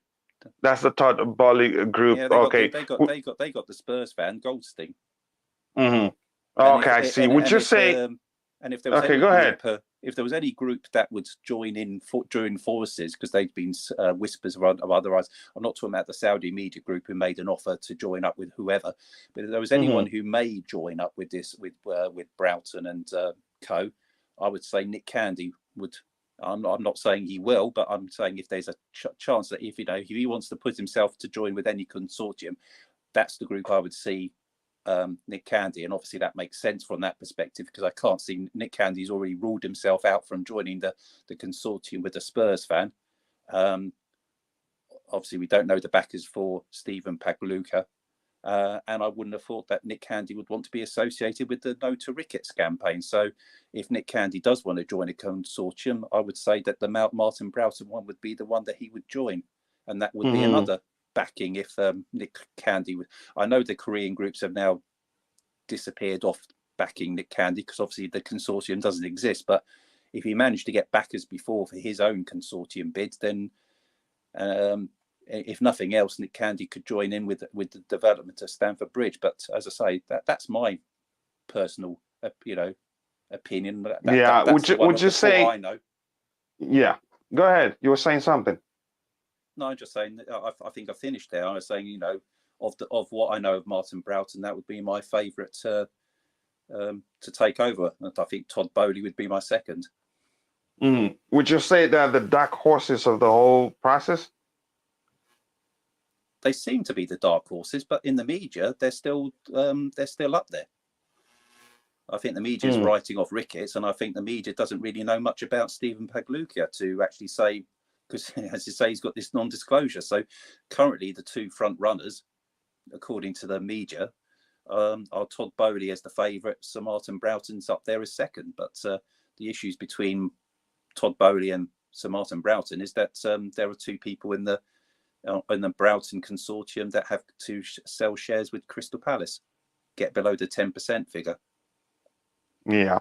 Yeah, thank you very much for that great input. And I want to quickly go breeze through the chat here because here Danny Music says Roman Abramovich will be missed badly. He will always be a true blue legend. Nobody can change that, and truly he will be missed. Mikhail says congratulations for 1,000 subscriber milestone. And more congratulations to you too. We all did this. I didn't do that alone. You're always here supporting and also advising me on what to do, and that has gone a long way for me. And I will never forget all how you've advised me all this while. Hey, I found $200 billion under my bed. Please make sure to reach out to me and give me whatever. I'll take whatever you give me out of it. Thank you very much. That cannot thank Roman enough. Yes, we can't thank him enough. Even a statue in front of Stamford Bridge wouldn't be enough, but we just keep thanking him and I appreciate all that he's done for us. Danny Music says I wanted Saudis, but they didn't make the short list and was rejected. Sadly, yeah, for a reason they were rejected. I can't say what the reasons are specifically because I wasn't part of the selection process that rejected him. What a luck. Yep. Again, we need a serious and a good football lover. We need that. Michael Obimka, how are you? If I'd say you're an Igbo boy. If that's the case, Keduki email. And I hope you've subscribed to the channel. I also hope you've liked the video. And if you haven't, wherever you're watching from, please be sure to like the video. Be sure to subscribe if you haven't. And more importantly, don't forget to click on the bell notification button so that you will be notified whenever we go live or whenever we release a new video. Okay, yeah, we need someone that is willing to spend, and that is difficult to find these days. And signing Haaland or Rice, sadly, too much money there. I don't think anybody would risk it. Haaland is moving to Real Madrid. That's a possibility. I've heard that too. So I think if you have any questions for us and you're in the chat, please do let us know. So Stab, coming to you, what do you think about the Martin Broughton group? I hope I'm saying the name correctly. Do you have any concerns? And what do you think about the makeup of the group? No, I don't have any concerns. I don't think the two guys, and it's not just them two who are funding it. Pierre's already mentioned someone else. And I think Matt Broughton, whatever his name is also keeping back some of the bidders, right? Because he said in due course he will be more transparent, and he hinted that there was others. The two Crystal Palace guys, right? They only have to basically drop 10% each to become eligible, right? It could be that people already involved in Crystal Palace might be willing to buy those shares. It's not that difficult to get rid of 10%, so I wouldn't get too concerned about that. My concern is that people are dismissing them because they're English, basically. Okay, that's my opinion. No, don't they have Americans in their group? Yeah, but I'm talking about the two front men, the face of the group, right? Yeah. For me, that fact makes them more palatable to the government, right? That would make them more palatable to the government. Two of them are Chelsea supporters, the two fronting it. I wouldn't be surprised if someone else, either from Nick Candy or Centricus or someone like that, comes and joins the consortium, right? And that makes them more palatable. We've got to get whoever we choose, we've got to get them past the government, right? And the government can say they're not bothered, right? And if they don't have an issue with whoever it is or whatever, but they've already shown that they're not averse to making our life difficult, right? And at the end of the day, they're two guys, right, who know English football. Right? This is an English football team. Okay? This is an English football team, not a baseball team, right? It's not a national hockey league team. It's not an NFL team or any of that stuff, right? These are two guys who know English football. They're two guys who know Chelsea, right? Sebco is former Olympic champion, right? He was involved in Britain's organisation of the Olympics. So organising things isn't beyond him, right? Which means he would have been involved in the building of many of the Olympic stadiums, right? And he's now, I think he's the president of the Olympic Committee, right? So it's not like we're talking to people who don't have any sporting experience, right? We're not talking to people who don't know the club. And that's my main problem with the other guys, right? They don't know the club. They don't know the ethos of the club. They don't know how the fans function. And they can say all the right things and try and appeal to the club, right? But it doesn't mean that they know the club. One second. Michael, please, if you can go out and put a shirt on so that they don't censor us, we can get into trouble if you don't have a shirt on, please. So put a shirt on and come back on. Go ahead, Stav. Right. So we're talking to guys who know the country, they know the league, they know the club, and all this stuff, right? And people are dismissing them, instantly dismissing them, because they've got this thing about American owners. Right? If you don't want the Ricketts, right, that's fine, right? But why would you suddenly just instantly want Bowley? Because he's going to do the same thing. He's going to get funding to buy the club, right? What does he know about Chelsea? Can I come in for a second, Coach? Yeah, go on. Yeah, stuff. Yeah, but I know what you're talking about. They're English Chelsea fans, but don't you think they could do the same like they're going to do with Crystal Palace in after 2-3 years? Yeah, Nick, you're talking about the Americans, right? They're going to fund it, right? I'm talking about the people who are going to be the face of the club, who are going to run the club day to day, right? Which is totally different. Don't keep going on about the people who are going to buy it, right? Because they're all Americans, right? Yeah, that's they're all Americans. And what I'm saying is, Nick, is that these are two guys who know the club. Yeah, they know the league, right? Yeah, I know the club, but if the two main ones, like they're going to come out of Palace, they can do the same with us. Yeah, I want to say something to one second, guy. Comment here from Fraser, which says when on Sadiq's stream, always have no shirt. And again, it depends on his settings. That's a setting you have to do to allow even curse words to any length, and on your stream. But I have a setting that accommodates 17 years old, 17-year-old kids, and even younger. So I don't want to risk it. It's a risk for me. My channel could get shut down for that, so that's why I didn't want to risk it. Go ahead. Go ahead. Who? Yeah. You mean me? Sorry, who was saying something? So what do you think about that?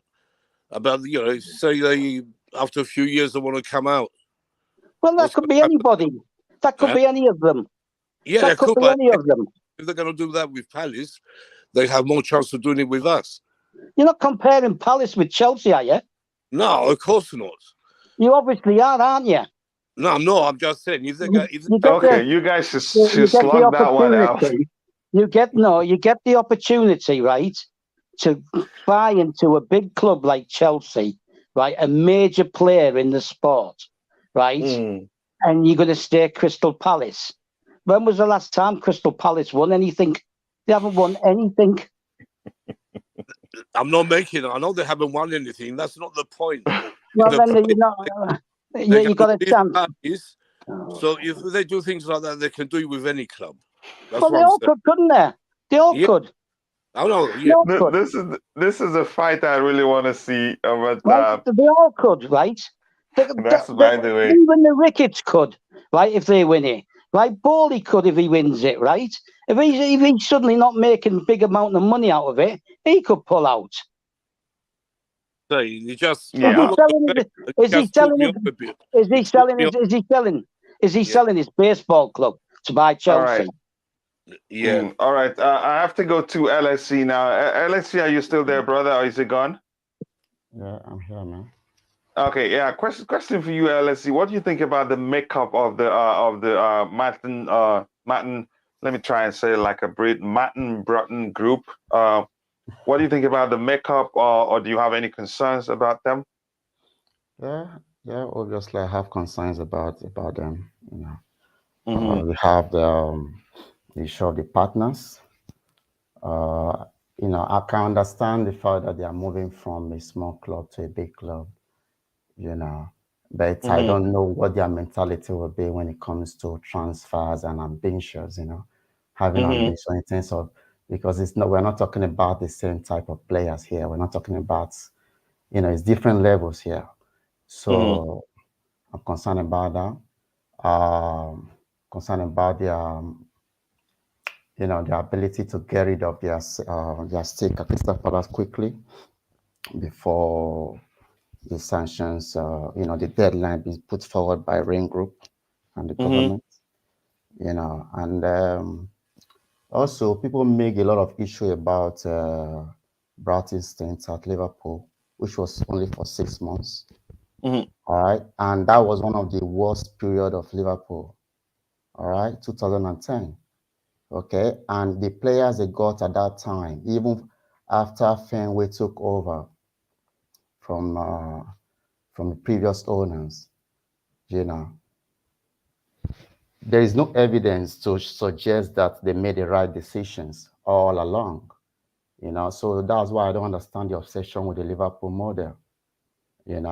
So it was only there from April to October, because October, that was when the Fenway Group came in. So he is not responsible. He is not the one responsible for what Liverpool is doing right now. Okay, so let's just debug that one out of the way.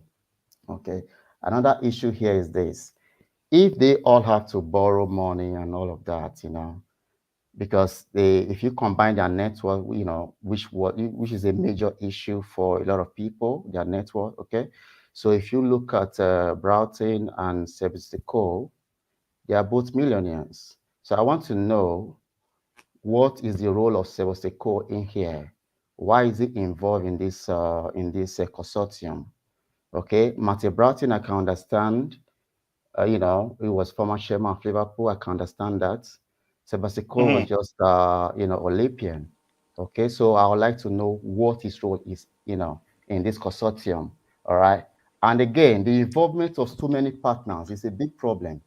Okay, I saw the other day, there's apart from Michael Klein, I don't know how you pronounce the guy's name. Apart from that guy, there's another India guy that is involved with this consortium as well. So a lot of issues all over. The final point I'm going to make here is the optics.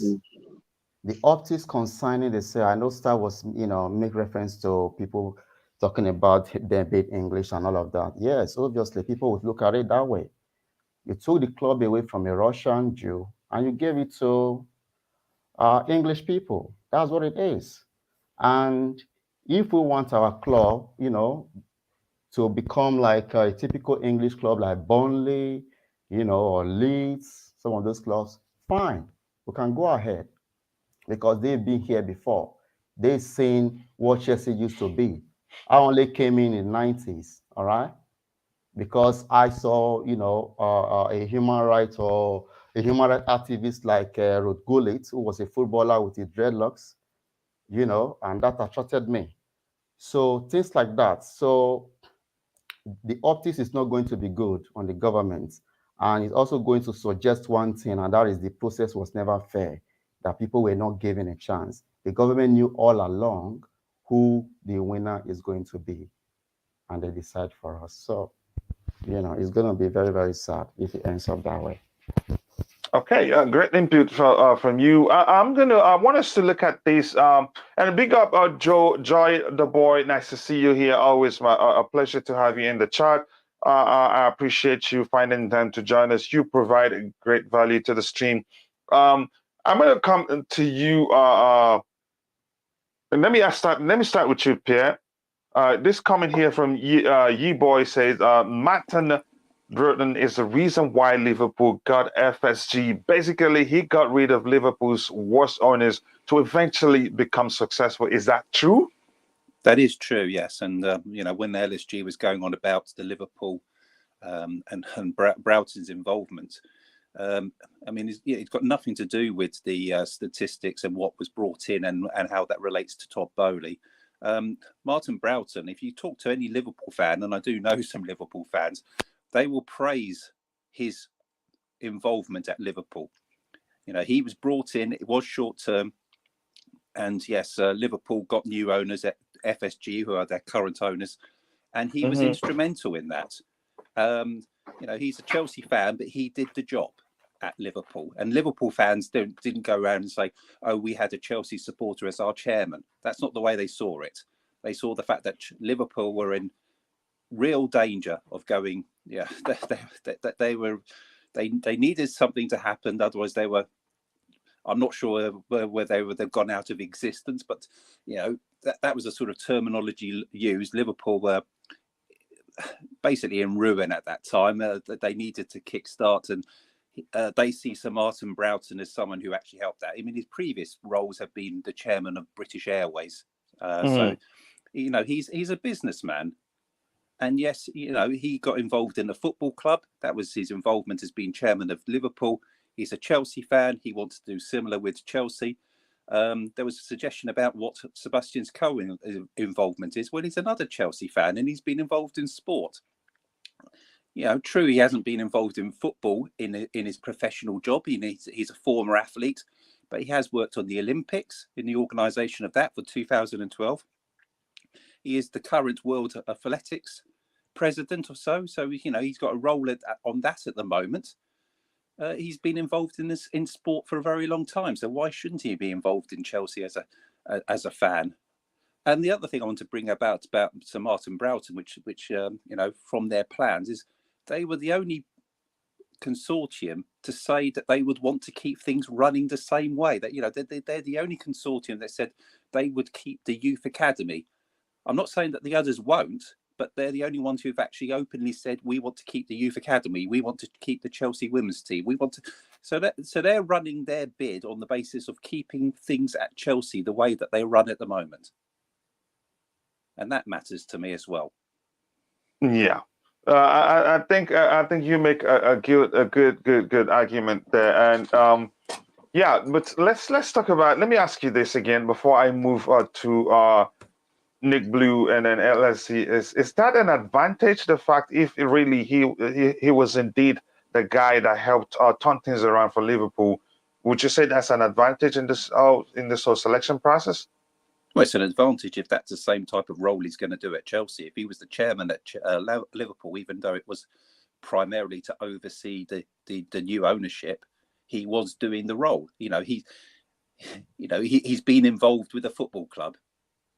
None of the other consortiums, whoever they're going to appoint as their chairman, has actually done that role in a Premiership team before. At least he's done the role. He's done it with one of our competitors. You know, you could turn around and say, well, you know, we got a person who's actually been chairman at Liverpool. But the point is, he's not a Spurs fan. He's not a Liverpool fan. He's a Chelsea fan. He did the role. He helped out Liverpool. Liverpool fans don't turn around and say, "What, isn't it bad that we had a Chelsea fan sitting there as the chairman?" They actually appreciate what he did. And if he did a good job there, I would say that as a Chelsea fan, he would do an outstanding job as chairman for Chelsea. That's. As a Chelsea chairman, you say, I think I like your argument there. I'm going to go to Nick Blue. Nick Blue, but before I come to you, I want to go breeze through the comments in the chat to see what people have to say here. Sasika, I'll come back to that current comment, which this is them. I think they're joking between themselves. Enjoy yourselves, lads. Okay, now let's see. Put me in charge. This something, and Declare said, "I'm sold." Martin and Mystery Man now. Okay, good to hear. Declare, get in and split some facts. We need the people's voice in the panel. Okay, they feel like they're underrepresented. Declare, you're welcome. The link to the panel is in the chat. Just look at how Crystal Palace is run now. Youth means everything to them. They even signed a young defender from my town, and the kid will be good one day. That is good to see. Just realized a very good point there from Pierre. ESP are keeping things the way they are. Uchiha, maybe in a bit I can. looks like the client is at work, and that's important because bills don't pay themselves. Please, for how long are we going to wait? I think it takes much time on us selling Chelsea. To Michael, let's see, how long do you think the process would take? Just quickly, so we can move on. Yeah, I think with the pace they set now, by April 11th, we'll know what the final date will be. Okay. On that issue. Okay, thank you. Thank you for that. Stav, coming back to you, Stav, this comment here says Martin Broughton is the reason Liverpool got FSG. Basically, he got rid of Liverpool's worst owners to eventually become a successful. Do you believe that? And if you believe that, do you think it will be an advantage for them? I've become bored with the whole conversation, to be honest. Right? Listen, I don't know how many times I have to keep saying the same thing. Right? This is not an attempt by the British government to get rid of Roman and get English owners, right? No, can you just talk about what we're talking about right now? Please don't worry about that. No, because I'm bored with it. How many times do I have to say this? The British government. You don't have to stop. One thing is this. Can I say this, Stav? Can I say this? I'm not fighting with you. Can I say this? Can I say this, Stav? Everybody, we're all entitled to our opinions. Okay, I think Stav is gone. I'm gonna move ahead. Nick, what do you have to say about this comment on the screen? Yeah, well, about the Liverpool owner. Yeah, he done a good job. I can't say he didn't, but it's just strange for me, with this government. Like Stav is getting upset now because the government want to put British people in. But here's the thing: you don't have. It doesn't have to be a fight. That's why it's a show. Everybody is entitled to their opinion, and you don't have to address every comment from everybody. Otherwise, we're never going to live here. Yeah, but I like what Pierre. If what Pierre said is true, it could change my mind about them. But that's all. Once again, everyone's saying good things, but will they put it in action? That's the thing. Everyone's saying they're going to rebuild Chelsea, they're going to do this, they're going to do that. But will they do that? We don't know. That's a problem here. Yeah, but what Pierre said makes sense. Yes. Yeah. They did that. They did actually come out and say that their primary objective was not to, no need to fix something if it doesn't need to be fixed. They literally said, we want to carry on things, the youth academy and everything. As I say, I'm not saying the others won't do that. I'm just saying that they specifically mentioned that. They said that, and and he's a Chelsea fan. That makes sense. I'd rather a Chelsea fan being the chairman than anyone else. Don't want a Tottenham. We don't want that Tottenham guy for sure, and we don't want these rickets. If there's no other mystery man like Roman, then I think it's a good idea because Sebastian Coe, I know he loves Chelsea. I know I don't know this guy, but he's a fan, so it makes sense. Yeah, he's a season ticket holder, not just a fan. Yeah, it could be good for us. Yeah. Here's the thing. Thank you very much, and I like the way if we can conduct ourselves in a civilized way, we can have arguments. It is fine. Nothing wrong in having arguments, as long as we don't always make it a fight, and we don't have to respond to every comment. If we move beyond a particular comment, we don't have to address it because we don't have the whole time to spend on the show. So that's, by the way, Michael, welcome to the show, and hopefully you have a shirt on now. Oh, thank you for doing that. Yeah, thank you for doing that. We just have to be careful because there's certain settings I have to set before I can allow people without shirts on. So welcome. What's your thoughts on everything that's been going on? And which of the two groups that we're talking about today let me just say, what do you think about the Martin Broughton group? Well, I don't know much about them, but I feel that they are all okay. But what I know is this: I need a very good group that can take good care of Chelsea in anywhere. You understand? I mean, in times of spending money, taking care of the clubs and other things. I just need a good man, a group that can take good care of it, because Chelsea is my beloved club. So I can play with it. I'm not joking with that club. I love that club so much. You understand? So that's all I want. That's it. Thank you. Yeah, thank you very much. And that's a great input right there. What we want is a good man, somebody that's nice. Maybe if that person can be as half as nice as Roman Abramovich. No, we're not even talking about spending as much money he has spent. At least as kind-hearted as the man. We've learned that he's a very, very kind-hearted man. He's he's done doing quite a lot of charity work, not just for the British community, for the global community as a whole. He's a man that cares, for a better world. That's important for us. And thank you very much for that great input. So I'm going to come to you now. Now, Nick, I think you've said something about that. Let me see. Okay, let me see. Let's just go through the comment again. Can I just say, as well as, even if the sports fan gets us, he will be spending crazy money to purchase us. So I don't think he will run us bad. Be bad investment. That's a good comment right there. I think even if you, the fact is, when you leave a workplace to another workplace, your allegiance switches. Your focus will switch to the new workplace. Or even if you leave an old house and move to a new house, you live in the new house. So your focus will be to take care of the new house. And again, you make a great point there, Joy, the boy. Nobody will spend a lot of money like that and then be willing to let it all, then have their mind set in another club. So we must get around that. And there's something we've established also. I think it was Pierre that said that. And I think it was also Frizz that said something like that.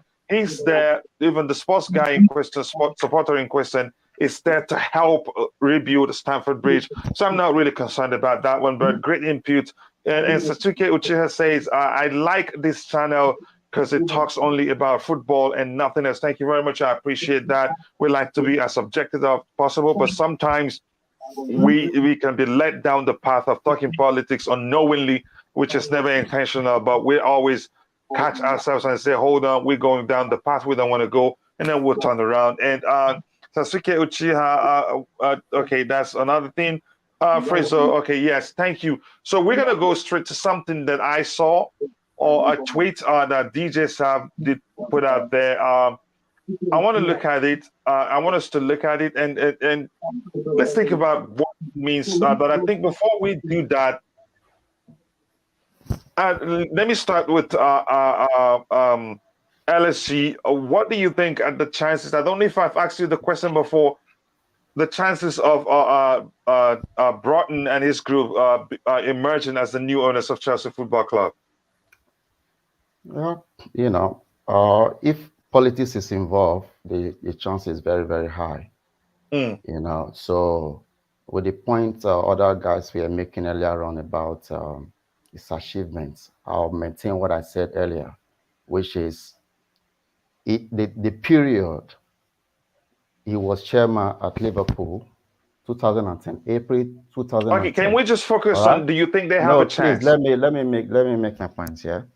That period was one of the worst period of Liverpool. Okay, so he was there as a chairman, not as an owner. Okay, so in Chelsea's case, it's totally different. He's coming in as an owner, and they don't have the financial backing, the serious financial backing needed to run a successful club, to maintain us at the level that we are at the moment. Okay, and on the point of them maintaining the academy, the women's team, every single bidder have a binding obligation to do the same thing. Okay, so whether they've come up publicly to say it or not does not mean they are not going to do it. Okay, so let's just stop with this. They want to do it, and So the fact that our Chelsea fans, is I like that as well. I like the fact that they are Chelsea fans, but I want to see a serious backing, serious financial backing behind them for me to fully trust them. Apart from finance, I don't have anything else against them. Okay, how about the fact, this question, how about the fact we've established there's hardly, none of the groups, all of them will have to borrow money. Yeah, for example, yeah, the Todd Boehly one, yeah, you have two serious billionaires already, and then they have the Clear Lake Capital backing them.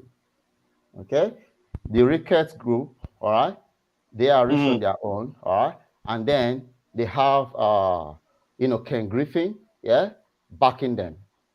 Okay, so you have in the case of Nekane before in the previous beats, you have they all have backings, they all have financial backings. You see, the only one that is not clear here is Steve Pagliuca. If he has other financial backings, some people mention his Bain Capital. So that we know. But if you combine these other people here for the Broughton consortium, it doesn't add up.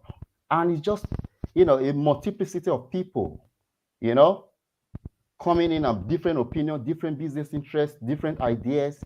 I think it's just going to be chaos.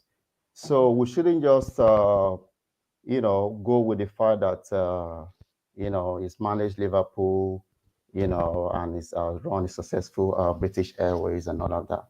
It's deeper than that, We have to be very careful. Okay, so do you think they have a chance? You haven't answered that one. That was the first thing I said. I said politics is involved. Yes, they have. Okay, that's how you see it. Stav, can you, any response to that, please? Do we still have Stav in the house? Okay, Stav is not in the house. Pierre, any response to that? I don't see any difference between what Broughton would do at Liverpool to Chelsea. Sort of said about him coming in as the owner. He's heading a consortium. I don't think he's putting the money in himself. He's got the backings. Him and Sebastian Coe, they're not billionaires. They're certainly rich, but they're not billionaires. So if Broughton comes in, he is going to be the chairman at Chelsea, the same position that he did at Liverpool. And again, yes, in Liverpool, he wasn't the owners, but part of his role was to get owners. And yes, he was successful in what he did at Liverpool. It's all very well saying he came at Liverpool when they were at their worst, which is exactly the reason he went there. He as a businessman, he came in to change things, and he did. And obviously, they got new owners because of that. And his tenure at Liverpool was not the longest, but for what he's done at Liverpool is commendable from the Liverpool fans' perspective. So he's coming in to say that they haven't got the backers. Well, they have got the backers. If you're just going on the two guys who are at Crystal Palace or own 18% shares in Crystal Palace, and they have to reduce that. I mean, yes, they're not as rich combined as Todd Boehly and the Swiss guy Weiss. But, you got the Wall Street investor, Michael Klein. You got the fact that there's a statement that they've got several substantial backers. Just because we don't know the backers, the word substantial backers means that they have got backing. To say Todd Boehly's got Clear Lake, they've got the two people themselves are, a combined 8.5 billion compared to the two people who got ownership, part ownership in Crystal Palace are 5.5 billion. Well, that's just two names. Substantial financial backing and an investment, a Wall Street investment banker in Michael Klein. We don't know the overall worth of these people. So to say that they haven't got substantial backing and that's a concern, I don't think that is a concern, because I think, they must have the backing. Just like I'm not going to dismiss Stephen Pagliuca because he's obviously got backing, but there's a non-disclosure there, so we don't know who his backers are. It's not public knowledge, but I don't think Broughton will have any other role in the club apart from being the chairperson, which is a role he's done at Liverpool. He's not going to be the owner. He won't be an owner of the club is the person who's got the most shares in the club, and he won't be the primary shareholder in the club. Neither will be Lord Coe. They will have different roles in the club, and they'll be the front faces of the club. They're both Chelsea fans, and they'll be running bits and pieces. They won't be officially the owners. So he'll be, he's already down as the named chairman if he if his consortium wins. You know, he's brought together the backing and stuff, and he wants to be the chairman at Chelsea. That's really the role that Broughton wants to do. Yeah, I think I don't think it's there's any need to bring in Stav on this one because he's already talked about it. He made it clear to all of us here that none of those groups will not borrow money. All of them will have to borrow money somewhere to make that, to have enough to buy the club. Most especially now that they're even asking guarantee of extra $1 billion £1 billion. Is that pounds or dollars? I'm not sure. But that's, by the way. I'm going to breeze through the comments quickly, and then I'll come to Nick Blue. Then I have see if staff have anything to add or maybe answer some question. You boy says Pagliuca only took over 55% a stake of Atlanta FC on the 19th of February this year. Atlanta FC don't look the same after the last couple of years being on top 3 in Syria, are abandoning one project over the other. I think we've talked about that before, but Stat, do you want to talk about it more? No, not really. Okay. Do you want to say anything about that, Pierre?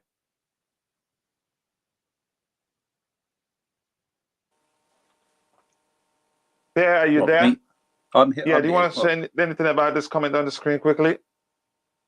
Well, I don't think it's abandoning one project over another, because I think we've already discussed this about the fact that, well, you know, there was comments about if he's jumping from club to club, in the same way as it was mentioned about the 2 people who got shares in Crystal Palace. If the opportunity to be part owners, you know, have more share ownership in Chelsea Football Club comes up, then I can see why they are deciding to ditch, at least you know, drop down to below 10% in Crystal Palace.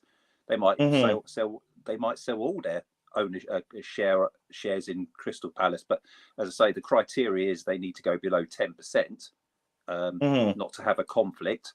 So that's their first stance. But again, you know, on that side, if you know an opportunity to be part owners or of Chelsea comes up, that's the thing.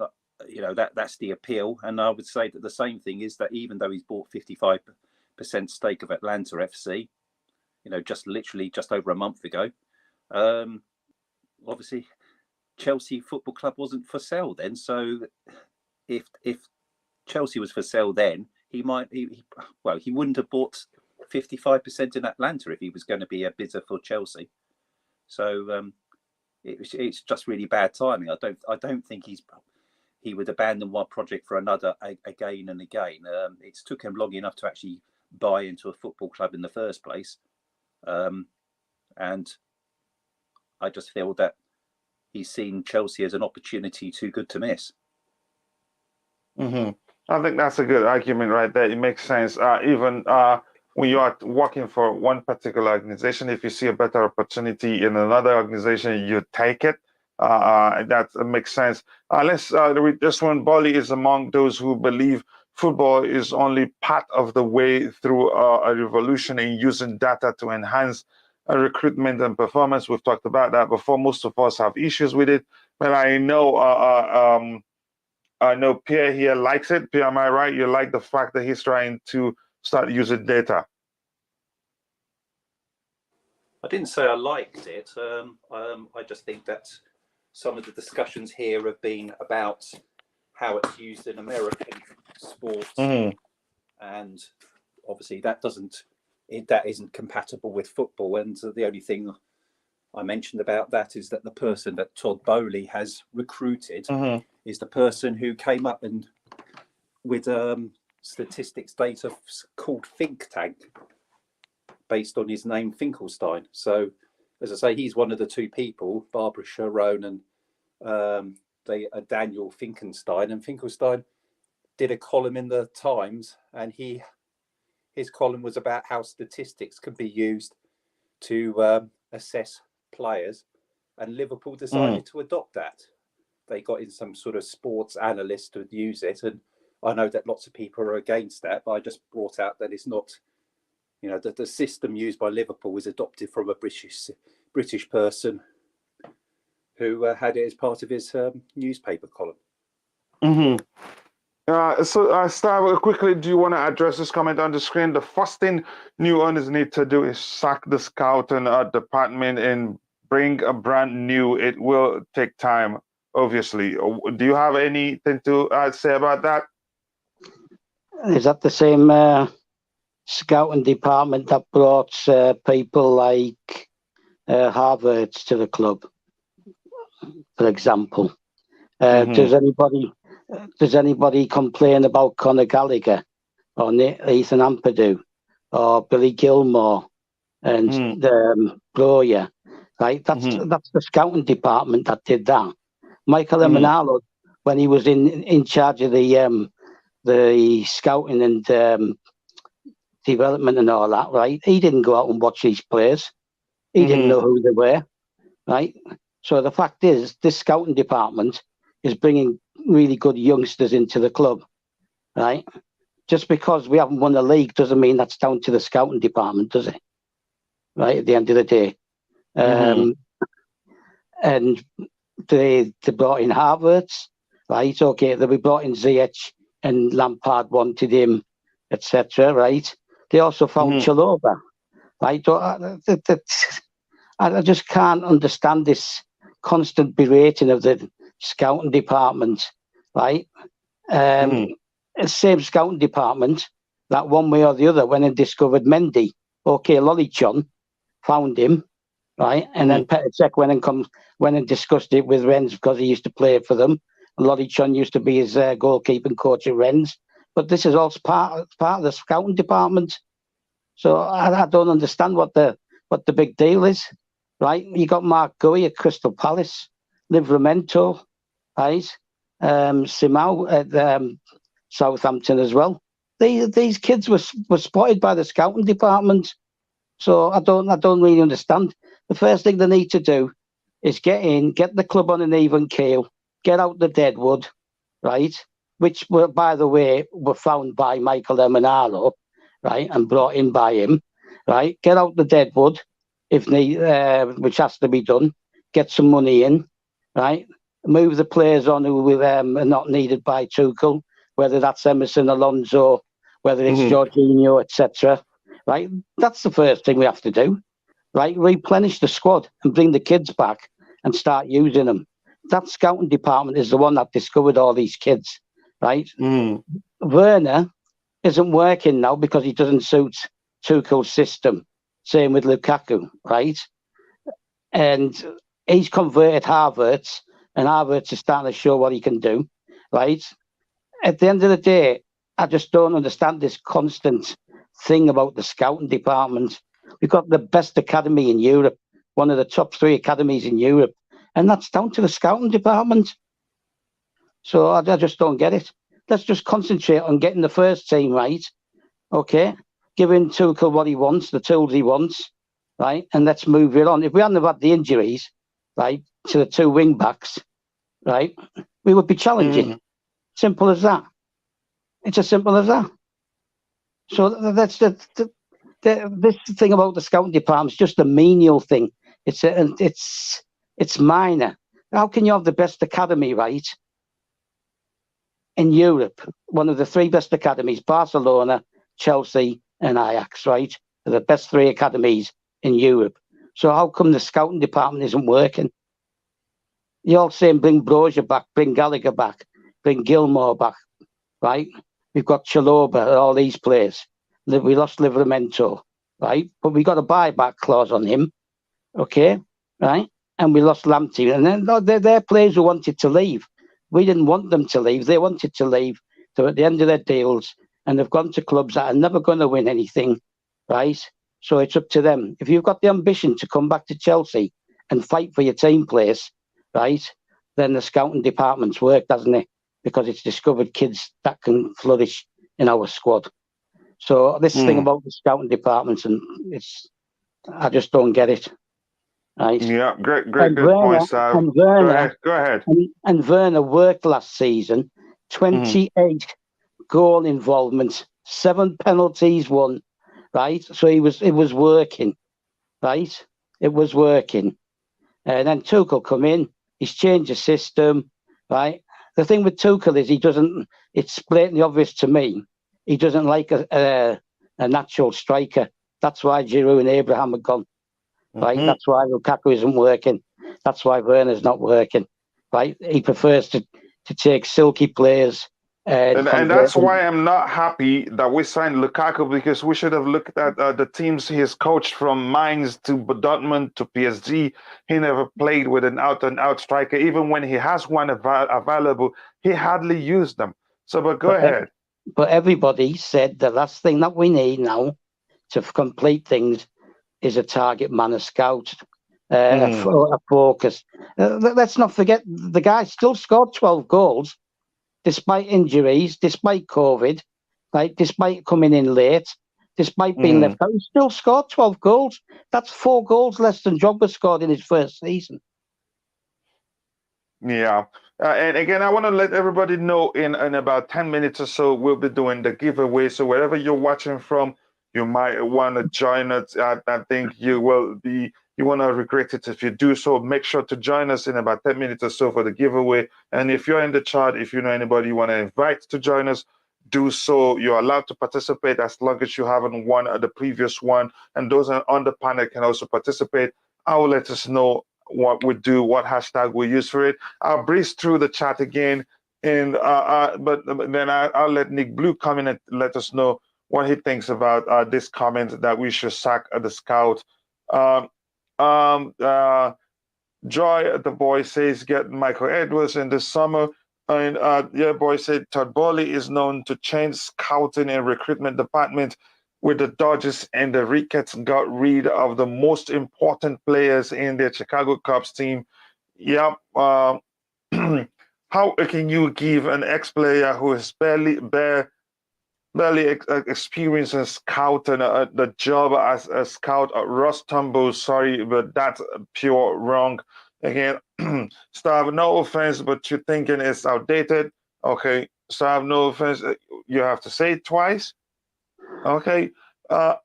In the end, all of available owners have weaknesses. Blame the UK government for rushing the process of not assessing the long-term buy. Okay, again, that's our opinion. Nick Blue, can you tell us what you think about the call for the scouting department to be sacked? No, I don't go with that.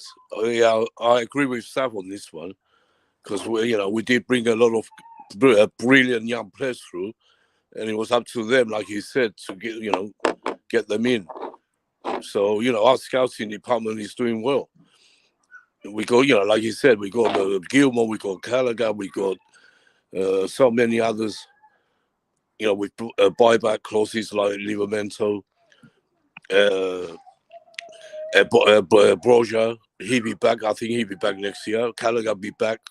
Even Gilmore should be back. We got great players still, all to come back.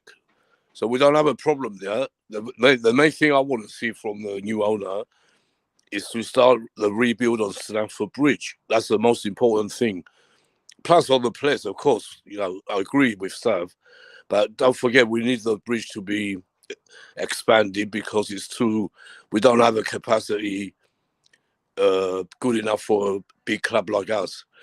It's about time. We had a bigger capacity in the old days when we had 80,000 fans watching, what was it, Dynamo Moscow.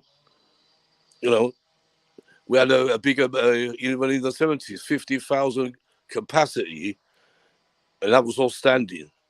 But, we have to do that. So I hope they keep their words, is whoever comes in, because that's the main thing. I don't want them to, another season go up, next season will go and nothing's been done again. They have to put the words in, where they mean it, and give the fans what they want, to be at the bridge. That's the main thing. Yeah. Can I ask a question? Yeah. No, I want not you. To the person who said that my opinion is outdated, in what way is it outdated? Are they not top class kids? Are they not scouted? How is it outdated? Tell me how it's outdated. Look at the talent we've got. Tell me how it's outdated. We've got people falling over themselves to buy our talent, right? To loan our talent, right? Levi Colville, right? Okay. Biamba was discovered, right? And it's only injuries that have kept him out of the first team squad, right? How is it outdated? What's outdated about that? We've got. I don't care. I'll repeat myself, right? Top 3 academy in Europe. That's not outdated, right? As for Ross Turnbull, he's a goalkeeper, right? He's employed by the club to talent scout in the northeast, right? We've got a network which goes all around the country. He's northeast based, and he's a talent scout up there for the northeast, right?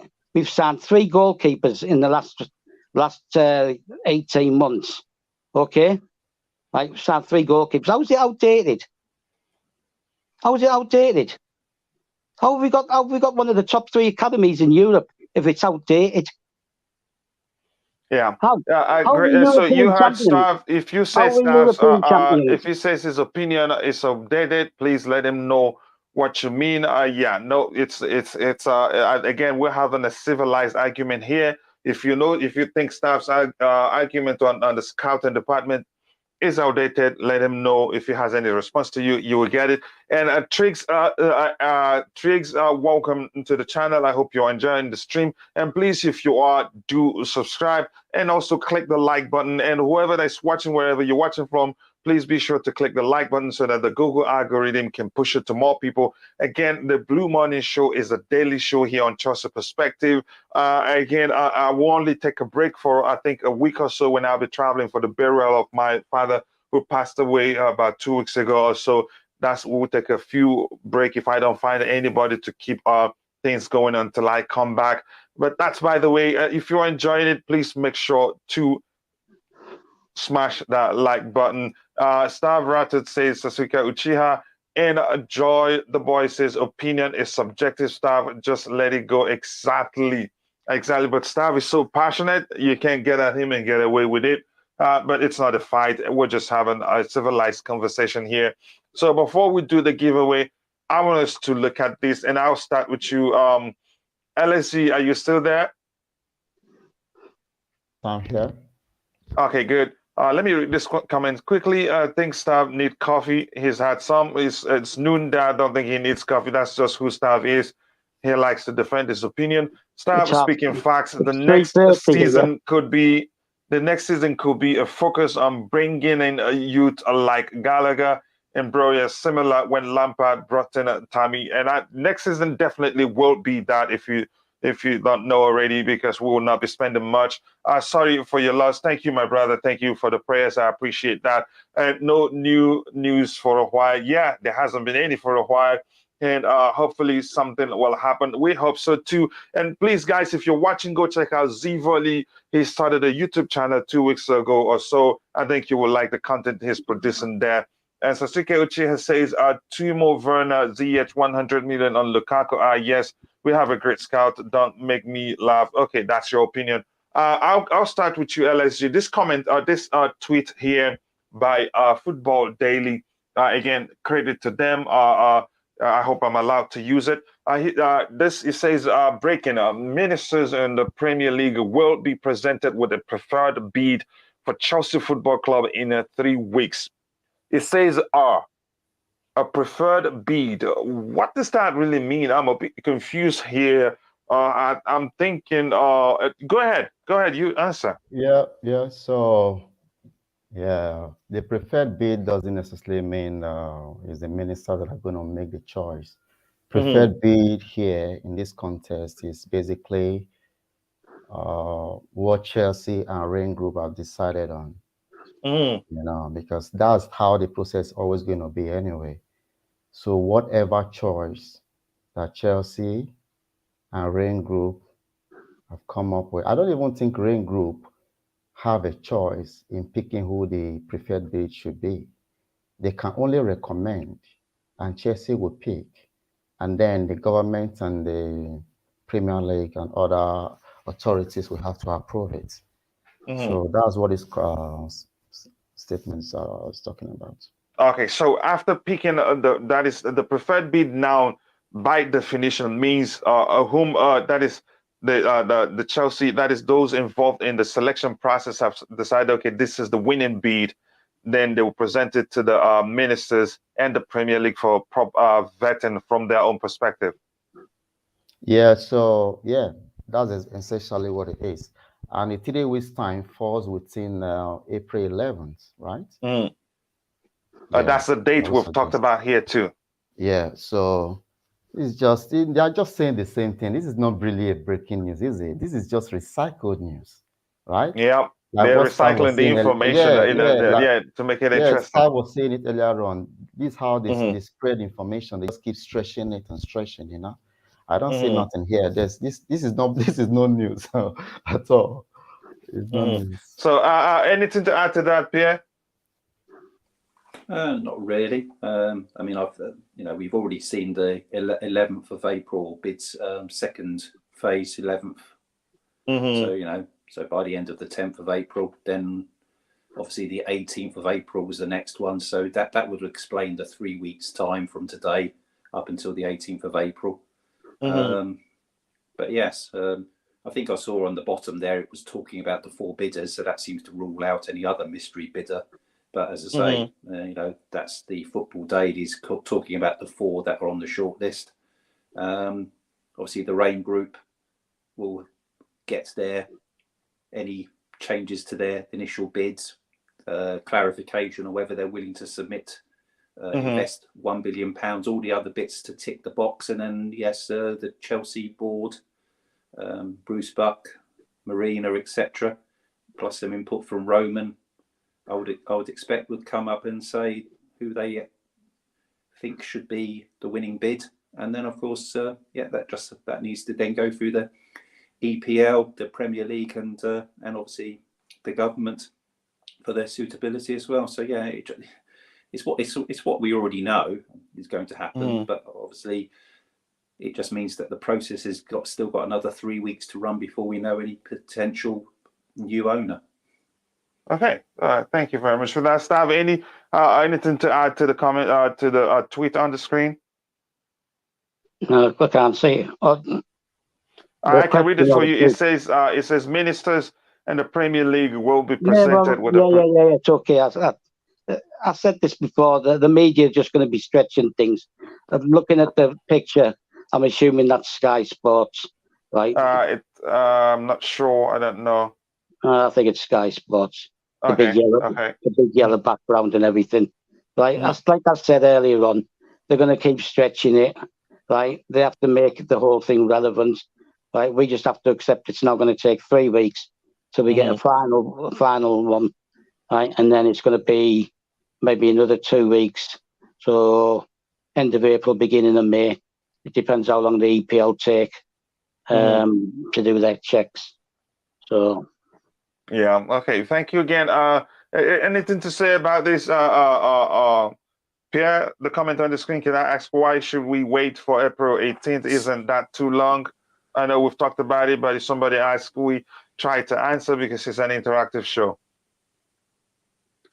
Well, because the second phase is earmarked to give the opportunity to revise any bids by the 10th of April. As I say, they want them all done before the 11th, so 10th would be before the 11th. And then obviously, if that's the case, then the 18th, well, you've got to give some time to the actual EPL and the governments to vet the actual winning bid. They 7 days from the 11th to the 18th.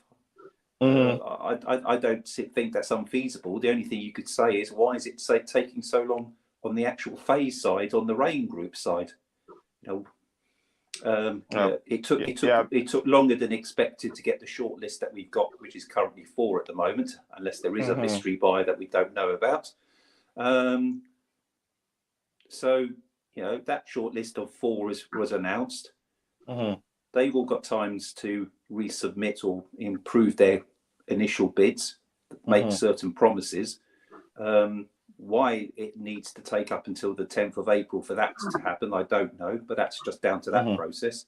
And then obviously after that, the winning bids that's selected by the Chelsea board, etc., needs to be vetted, and that is a time-consuming. That's not a one-day process. It's a complicated process. So again, to people in the chat, whoever you are that have subscribed, we wanted 1,000 subscribers. Now we have 104. So off we go. The next milestone for us is the first 10,000 subscribers, and I know we'll get there as soon as possible because we've been doing a good job. All of us on the panel, even Declare that isn't here today. Everybody, we've been great. Those in the chat, it's all our efforts, not just mine. So as promised, I'm going to do a giveaway. Thank you. And to participate, let me make sure I'm choosing the right stream. It is this one. I don't have anything else scheduled. Here's what you have to enter to participate in the giveaway. And wherever you're watching from, feel free to come and join us. You have the opportunity to win. Even if you're on the panel, you can join the giveaway. Just tag hashtag thank you, Roman. If you're a mod, please remove my comment so I'm not part of it. Okay, thank you, Roman. I need an N. See it? This is what you need to enter to participate in the giveaway. Again, you type thank you, Roman. Can you see it? Just type it exactly like that. Okay. Fraser was suggesting something, but let's just do thank you, Roman. Yeah, if you're on the panel, you can also join the giveaway. Just type thank you, Roman. Alabi Sadiq, yeah, that's it. Thank you, Roman. That's what you need to type. I'm going to give people more time. And let me see how many people we have now, but I'll wait for everybody to join. So again, you're more likely to get $50, which is the equivalent of for the Chelsea Authentic Polo shirt. And if you have the Cash App, you get it as soon as a few hours after the show ends. Thank you, Roman. So I'm going to say again, give people a few minutes to join. If you want to join, please do join. Start collecting. Let me see how many people we have here. Olugbenga, that sounds like my Niger brother. While you're at it, please, if you haven't, please make sure to subscribe to the channel.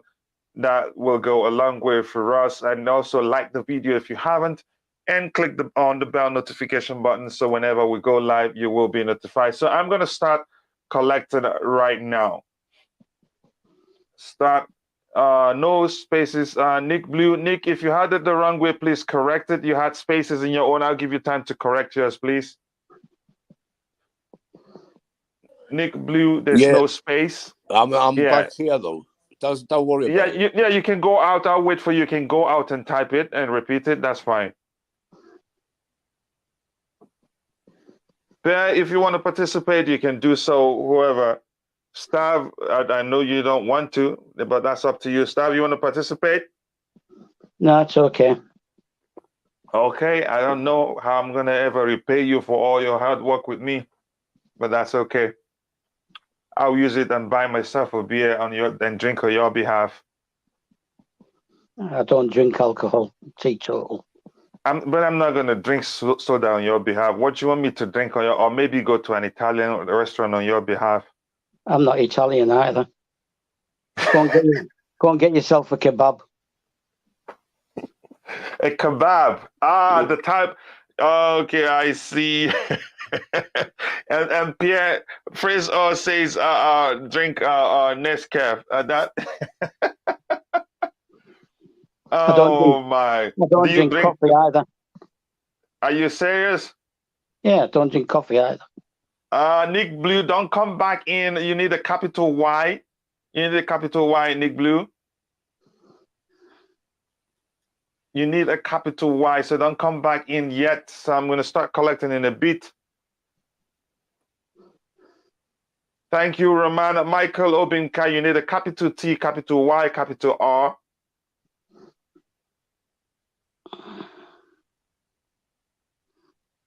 Michael Obinka, capital Y. Do you see the example? Just Viola, can you show them? If you win, we're just going to run it again. Michael Obinga, you need capital T, capital Y, and capital R, or as Nigerians would say, capital R. Has Nick, Nick, we're waiting for you to correct yours so we can run it. Yep, Nick gets it correctly right now. So I'm just going to run it. I start collecting as we can see the screen. We have 16 people participating. Thank you, Roman. That's how you run it. So I'm going to draw it now. Let's do this. Let's see who wins it today.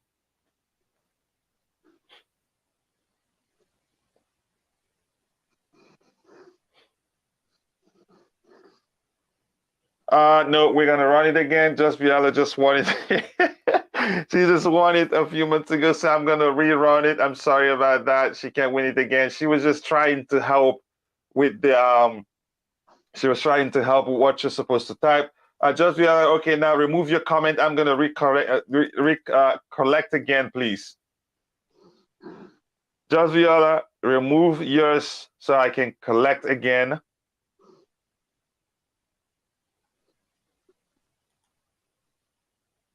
Thank you, Roman. Yes, that's what you need to type. Yeah, exactly. Street beer, but I'd like you to participate, Quinn, but that's up to you. Okay. Okay, thank you if you have. So start collection again. 15. Let me go back and do it one more time. I don't want anybody to miss out. All right, it is this stream here. And this is what we're saying. Thank you, Roman. Start collecting. We have 15 draw.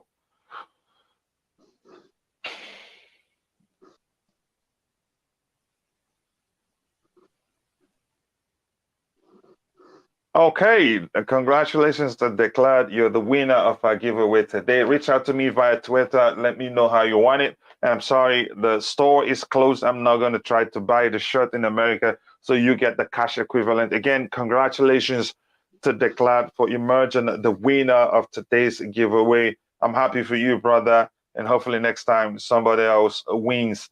So we come back to our discussion. I was going to ask this question. And I'll start with you, Pierre. Are you still there with us, Pierre?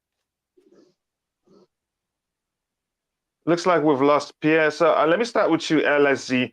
Let me ask you this question. Are we better off with some structure, ownership structure like that of Bayern Munich?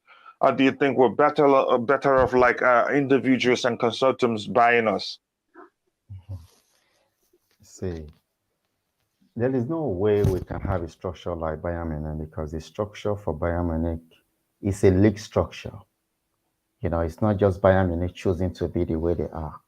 Mm-hmm. You know, so Bundesliga, Premier League, La Liga, it's all different. Okay, so we cannot be like that. No, that's not possible. All right. So that's one thing I was trying to figure out with the Broughton issue. If he's coming in as chairman, who will be the owner? You know, where, you know, there's a lot of vague stuff going on. You get what I mean? So, and the lesser the number of people that make up the consortium, the better for us. Because we don't want to have a lot of fights in the boardroom, you know, because consortium by nature is temporary, you know. So you can see instantly people start pulling out, you know, as soon as, you know, they are confronted with challenges ahead. So the fewer the members in the consortium, the better for us. All right, good. Thank you very much for that input.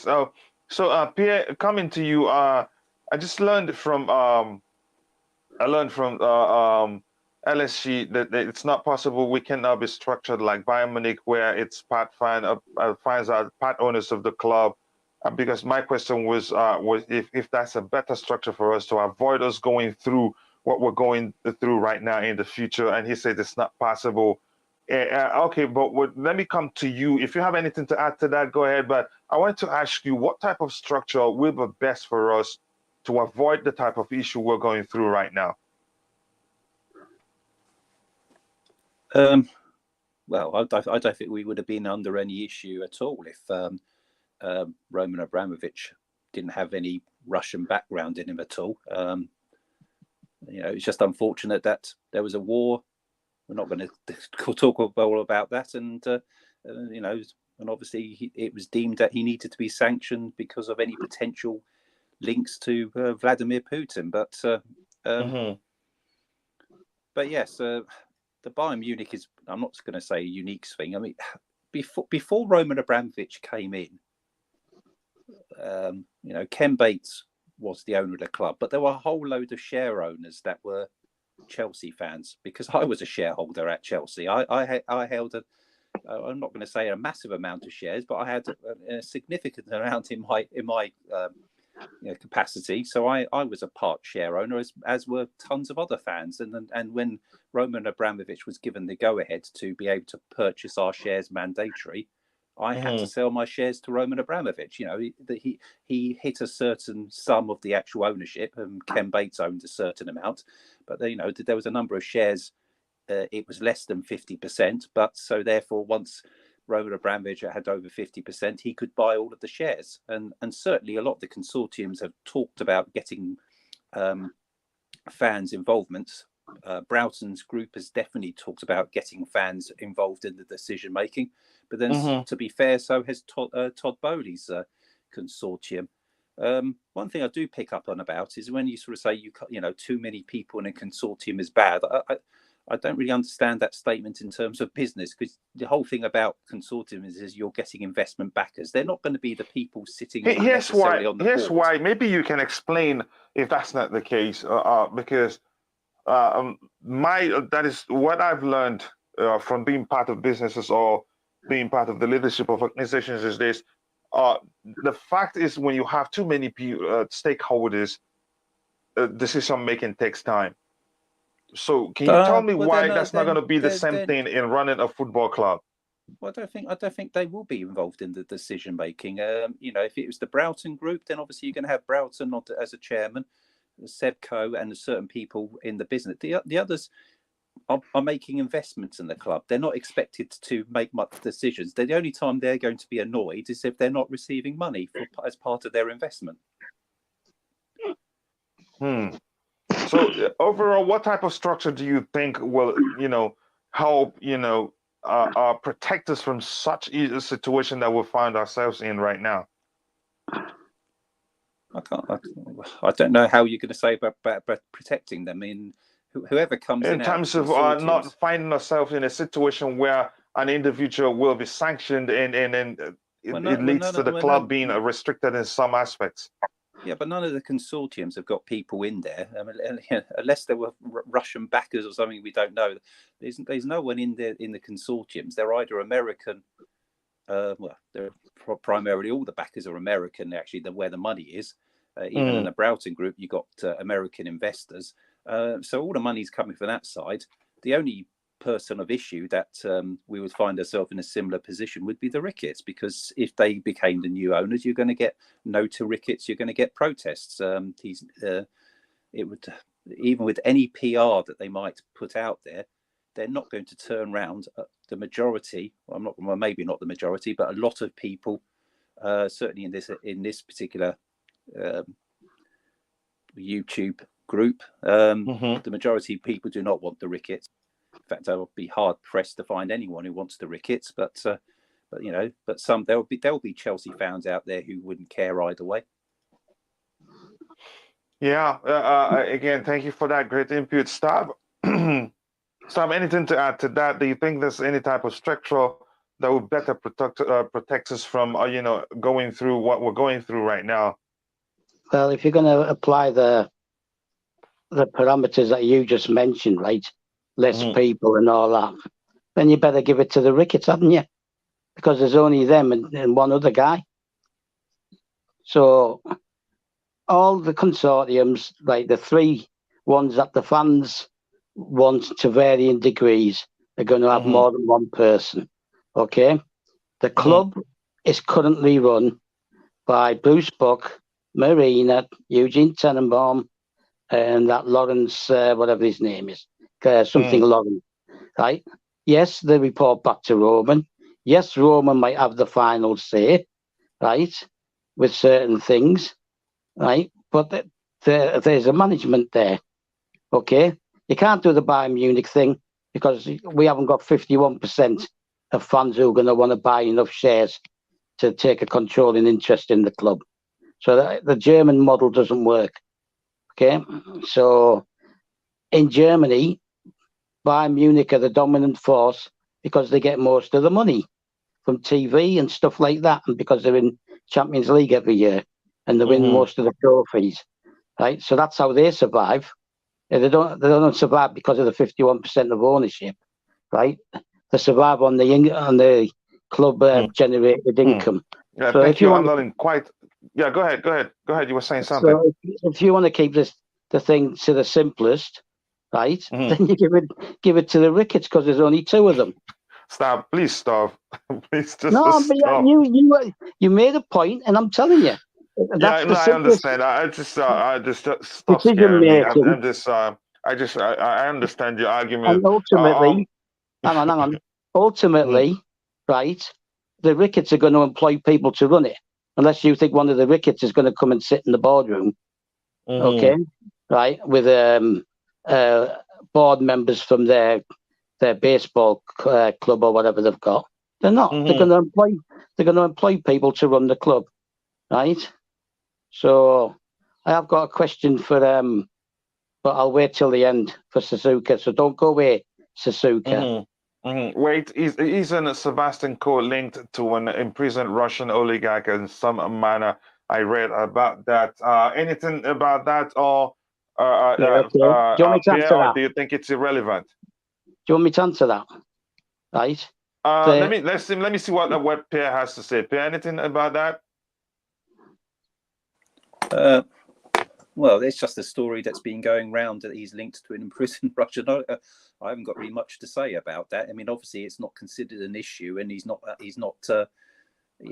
But there's many people associated with certain things. The Chancellor at the moment in the UK, his wife is married to, his wife is got shares because of her father. So the Chancellor's father-in-law set up the company Emphasis, and they're still operating in Russia. So I say these double standards on a lot of things. That's Roman Abramovich is Russian. People can go on about whether his mother's Ukrainian, where he was born, etc. But he would probably regard himself as Russian, Roman Abramovich, and obviously he's got his Israeli citizenship and various other things along the way. But but Sebastian Coe isn't Russian, so the question mark, just like anything else, is what dealings has he done in the past with any Russian, whether they've been imprisoned or not imprisoned. And obviously there's been things about, the Chancellor, the UK government's Chancellor of the Exchequer's wife still being linked to a company, having ownership of a company, Indian company, that still operates in Moscow as well. So, as I say, none of those people are going to be sanctioned, though. I don't see how Sebastian Coe will be sanctioned and what the incident. But I'll let Staff have his opinion, because I know he's got some on this. Yeah, before I let Staff come in, I want to say something quickly. Take this opportunity to let Nee Zion know, if you can hear us, we're still praying for you to recover quickly, and we want to see you continue producing content. Our prayers are still with you. If you don't know, Nee had a spinal surgery to correct something that happened when he had a car accident. But the good thing is that the surgery went well, and he's recovering right now at home. He even had the chance to go to a hockey game, which is a good sign. So Nee, just know that we are praying for you. Now, again, coming back, Stav, what do you have to say? Yeah, I'll echo those comments to Nee. Get well soon, bro. The key words with regards to the oligarch, right, is imprisoned. Okay, right. Strangely enough, the fact that the guy is imprisoned means he's anti-Putin, right? So that's not an issue, is it? Oh, right? Okay. Go ahead. That's a sweet answer. Go ahead. And the Prime Minister is being linked to a son of an ex-KGB agent, so it's not an issue. As I tried to explain earlier, and I'm not going to explain it again, because I've done it 6 times already, right? Mm-hmm. There's not a conspiracy to get rid of Roman and give the club to an Englishman, right? The whole sanctioning thing was, to me, Boris Johnson's ends, right? And to deflect attention. So I'll leave that there. As for Sasuka, I've got a question for him. So as I saw his comment, does he actually think that the scouting department chose Lukaku? We tried to sign Haaland for ages, and he was far too expensive. We had to pay his agent and employ his agent for the term of Haaland's contract. So we moved to the next available top-line striker, right? So that's got nothing to do with scouting. Okay, Stav, can I come in there, if you don't mind? Go on. The fact that I'm not for us to get rid of the scouting department. The fact that Lukaku was the second choice is a very bad decision in the first place. I have to say that. I'm not saying Lukaku is a bad player. The scout should have known that Tuchel doesn't play with a striker of Lukaku's attributes, if I'm allowed to put it that way. Because look at Mainz, look at Dortmund, look at PSG. He doesn't play with such that type of striker. Even when he has one available to him, he hardly uses that person. At PSG, he had this Argentine, what's his name, that played for Inter. What's his name again? Icardi. Yeah. He didn't use him that often. So for the scout to have thought about it and come to the conclusions, now we need to go get Lukaku. And for the scout to look at the previous season and saw we created too many chances. The only issue we had that past season was that we didn't put away chances, and thought about bringing in a defined striker and out striker, which redefines the way we play, which we must know to get him firing. We must change the way we play to accommodate him, which means playing a different system.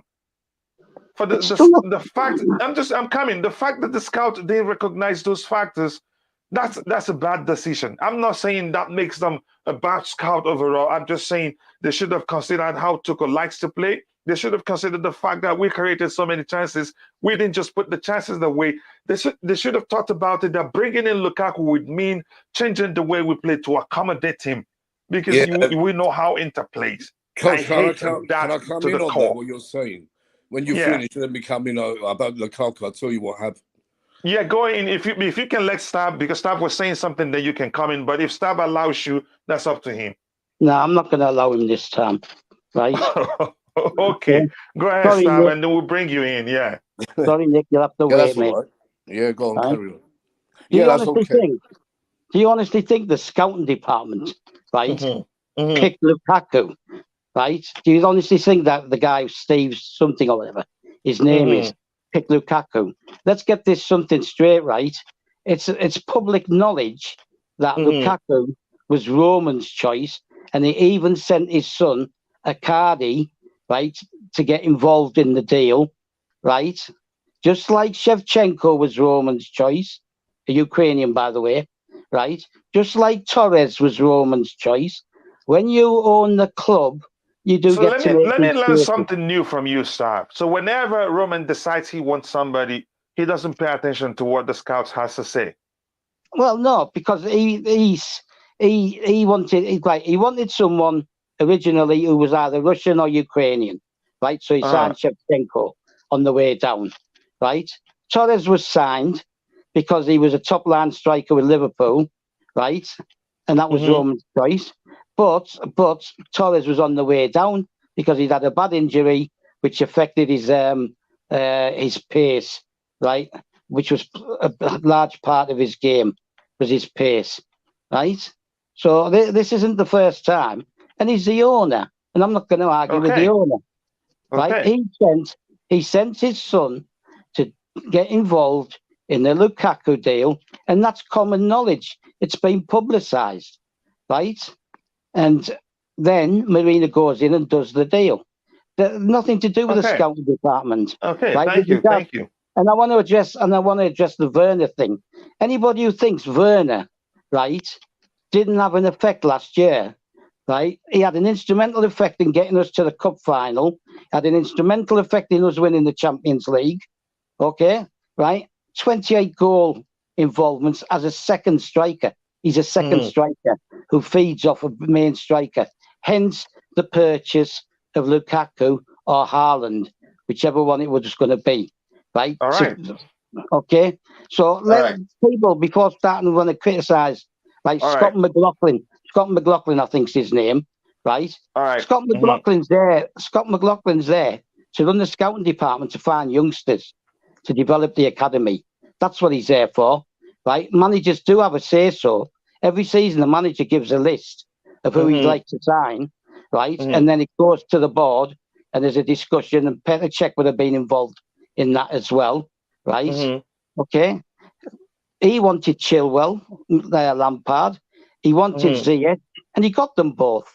Okay, right. So this blaming the scouting department, right? And the thing with Ross Turnbull, I've already said he's based in the northeast, so he's scouting for northeast youngsters. We'll have someone down in Sussex. We'll have someone across the way to the southwest, up in the northwest, in the Midlands. Right, the scouting system is wide and varied. Right. All right. Let's not let this drag us towards a different path. Go ahead, Stav, round off, but let's not let it drag us to another an entirely different topic. But go ahead. All right. So people, it's okay, like criticizing me, saying I'm outdated. Okay. Right. I'm not outdated. Okay. Yeah, we know that, Stav. We know that. We know that. That's why to show people must always voice their opinion. Stav, thank you very much for that great input and explaining why our scouts aren't a failure. And I hope you understand my own argument that was a mistake if they were involved in the purchase of Lukaku. Well, they want to be keep fans' involvement. He says keep fans' involvement away. I don't want to see Rory Jennings make decisions at Chelsea Football Club. And here says Sasuke says Rory Jennings to sack Lampard when we are playing in the Championship. Good. They will cost. They do it for the baseball clubs. Their families coming. Okay. This is just more like conversations between the guys here. And I want to recognize the presence of DJ Sav. Always nice to see you. And thank you for always providing us with great information. I appreciate that, DJ. Thank you very much. And Lukaku is a counter-attack player. We don't outplay counter-attack. We play possession football. That's the truth. If Lukaku plays under what's his name, under Antonio Conte, he will be on fire again. And not just Lukaku, Morata, Higuain, Torres, Ross Barkley, Danny Drinkwater. Do I need to go on? I mean, a lot of them. It has not been all rosy for the scouting department. We've made quite a few mistakes. I have to say that like that. Lukaku doesn't go because he's a counter-attack. Yeah, we've established that too. And Michael Obimka says, Roma, please, when the day you... Okay, live broadcast and time, please. I want to know. Thank you. It's a daily show, 11 a.m. UK every day. And I appreciate you coming back. That would be good. Big up at TJ. Yep. You don't need a scout for Lukaku. Okay, that's a funny one. Coachila asking for trouble. Yes, I like to fight with Stav. I prefer Stav when he's mad. But the only thing is that when he gets mad, he probably goes out of the stream and then comes down and comes back again. I want him to stay mad. Roman's choice, don't make me laugh. Roman's choice was Haaland. I'm coming. I will let you go, Stav. The scouts are used to players. You don't know their names. You don't need scouts for players that are well known. All their games and stats are there. So see, played against, okay, that's Werner, whatever, director of football needed. I'd say promote Petr Cech. So Stav, tell me about why we gave Bakayoko a new deal and signed him. I think it's a business move. We don't want to lose him on a free. So the answer to this one is really simple, if you ask me, because had we not extended his contract, he'd leave on a free while we paid £35 million plus for his signing. Stav, if you want to say anything to that, we should be rounded off in a bit. Yep, same thing as Batshuayi. Yeah, right? so 1 second. The Muslims fast in a holy month of Ramadan next weekend. Yes, yeah, and again, yes, I look forward to that, and I wish all my Muslim brothers well. Good to hear that, and thank you for providing that information, Mohammed Hassan. And if you haven't, please do subscribe to the channel. We've hit 1,004 subscribers, and you can make it 1,005 if you haven't subscribed. And please do tell others about the channel if you haven't. Stream lag, possibly some poor connection. Sorry about that. Arsenal should sign Rashford on loan. They could if they want him. I don't think there's anything else to address here. So, Stav, you go ahead. You wanted to say something. Yeah, I sometimes wonder if people set a timeline to some of their comments, right? Bakayoko, right? Batshuayi, Drinkwater, Barkley, all these players, yeah, were signed on the say-so of Michael Emenalo, not Scott McLaughlin, right? Michael Emenalo. Since he went, we've done signings like Kante, right? We decided to keep Kovacic, right? We brought Pulisic and all these players in, right? Stop blaming the current scouting department. Remember who was the director of football and head of scouting? Michael Emenalo. So let's get that straight, right? And it's got nothing to do with whether I like him or not, right? Those are the facts. Those are the facts. They're the place. What do you honestly think that the scouting department signed Papa Gilabodji and Baba Rahman and Michael Hector and all these other players, right? Who've barely ever played for Chelsea. They haven't even had a full season with Chelsea. That was Michael Emenalo. The guy left right, of his own accord, went to Monaco, lasted 6 months, and got fired. Okay, so let's keep it real here. Okay, right? It's called knowledge. Coach, can I just make a? All right, yeah, sorry, we didn't. You haven't said anything. Nick Blue, say what you want to say so we can get our final thoughts and round off for the day. I just want to, I think you all forgot the other reason why we got Lukaku is at the time no one could score. We were, up front, we were very bad. No one was finishing, and the fans. But does that signing make sense to you? Let me finish. Let me finish, Coach. You don't even let me start and let me finish. Go ahead. Oh, go on, man. No, go ahead. I was going to ask you a counter question. All right, the question came from what you were saying. I wasn't cutting you off. Ask me, go on. The question I was going to ask you, you said we weren't finishing. That was why we signed Lukaku. So my counter question was, the question I had for you was that, but did Lukaku solve our problems? He didn't solve our problems. No, he I made know the that. situation worse. Yes, that's true. Yeah, go ahead. I'll tell you the reason why we signed him. First of all, it's like Stav said, he was a Roman son who really wanted him, and Roman bought him for his son. The other thing is, we were crying for a striker. All the fan base was crying. And everyone wanted Haaland, but Haaland could not happen because of the money. We had to pay him and his stupid agent. That was silly money. So we chose him. Roman was not going to do that. So, and because of the fans, really moaning and crying for a strike, that's the other reason we got Lukaku, was to keep the fans happy. That's what I'm trying to say. I've got a question for you, Coachila. Put your coffee cup down. Got a question for you, right? Go ahead, stop. Right. How many times have you complained yourself, and I do it as well, right, about Tuchel's stubbornness? Okay, right. Now we don't have our wing backs, and we still try to play the wing back system with players who don't inject the same pace, right? They don't get back as well. They don't produce the same quality crossing. They don't go inverted inside and shoot to score. Like they were on a run. Chilwell and Reece James were on a run. So then you need something different, okay? The fact that Tuchel prefers to play Havertz as a false nine is his choice, right? But because he's had to do that, he started playing people like Pulisic and Ziyech in their proper positions, right? And that's why we're winning games. Look at the goals they've scored. Look at the chances they've created. And look at the fact that Lukaku, despite all this stuff, is the top scorer. He's still the top scorer. Okay. Adaptability, squad. It's a squad game. Adapt your tactics. Yeah. Not only that, Lukaku had problems, with COVID, with injuries, with that interview. He lost his confidence.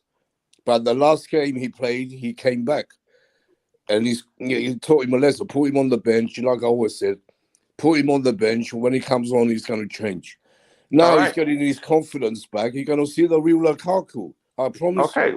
I hope to see that. I don't want us to I don't want it to turn out that we wasted 100 million plus on a striker and he won't deliver.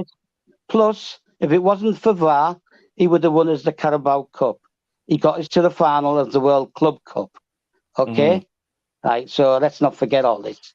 All right. So let me go through the comments. Go ahead, Make a big deal out of the trophies we've won. And he's been involved in them. Yeah, he has. Yeah, that's the truth. Yeah. Mikhail says, I know Mikhail will always come up with something funny. There's more historical context to the Deadwood being mentioned. Yeah. Roman was going through a divorce and visa issues. Okay, thank you for that one. Punchline from Stav. Just Viola, you should be supporting me and not Stav. I don't know why you're not saying punchline from me, but that's okay. So Lukaku cannot score as well. So we are back to square one. Okay. Club tried to find inexpensive options. The classic 32 million or injury bargain players, and most of them were duds. That's the truth. No, we aren't going down that road again. No, we will not. The reality of the situation is that if Bali do buy us, all our scouts are gone. And it's a fact. If that's what he wants, it's his club. Man United in 2017. Yep. So Lukaku in 2019. Yes, I think I made a video on that too. We continue offside goes to now. Yeah, it has to count because we argued he wasn't offside. Lukaku don't suit Tuchel. He's a counter-attacking player. We play possession. Lukaku is a good striker, but he's not a possession style player. That's the truth. Chelsea resigned. Yep. Thank you for that history again. Are we serious? Defending. Okay, I'm not going to do that. The purchase of the club should have an agreement to take Lukaku and Werner with them. I don't know. Lukaku should come up with a return policy. Sorry, no return of payment, no return of money after payment. So I'm going to start with you, LSG. Your final thoughts on these two contenders, and what are your hopes? If you have to choose between the two of them, who will you choose? Well, just like you said, if I had to choose, but my choice is not going to have any bearing in it, So. Yeah, from the both of them, I will go with Pagliuca. Yeah, because like Staff said earlier on, the fact that he's Italian and he probably was watching, some of the Italian players we've had in the past, So probably have affinity with Chelsea. So I hope that was the case. Yeah. Oh, thank you very much. Nick Blue, how about you? Yeah, it's a hard choice between these two. I don't think either is going to win. But if I had to go and choose from one of these two, I'll go with Broughton. Is that right? What's his name? Broughton? Broughton, yeah. Yeah, Broughton is because he's a Chelsea fan. That's the main reason. That's the reason I'll go for him instead of the Italian Lukaku, whatever his name is. But I think I still think Bowl is the favorite. But the mystery man could be coming. So he's not over yet. Wow, you have a strong faith. You still believe there's a mystery man. Okay. Okay, coming to you, Pierre. Are you still there? I'm still here, yeah. Given the choices we have here, that is on the screen, the people we'll talk about today, because we'll talk about the other two tomorrow. Which of them is your favorite and why? Well, I know we're going to talk about tomorrow, but I can already rule out Ricketts. I wouldn't go for them. Todd Bowley. Go ahead. I would not want to. Well, he would be my second choice, but he has got the Spurs guy on his consortium, Goldstein. So I don't really want a Spurs if I can avoid it. Pagliuca, if we're talking about today, he's Italian.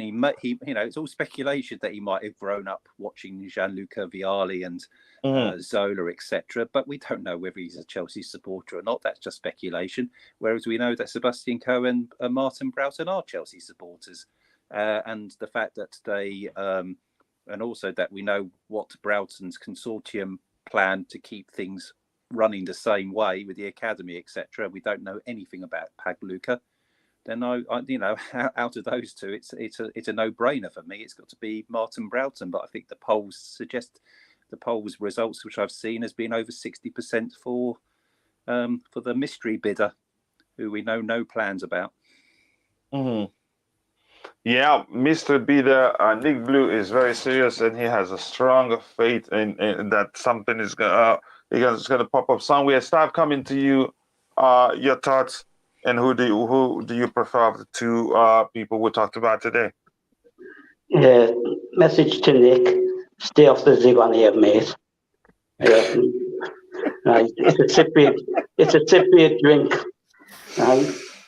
I'm like Todd. I'm like Pierre. Right.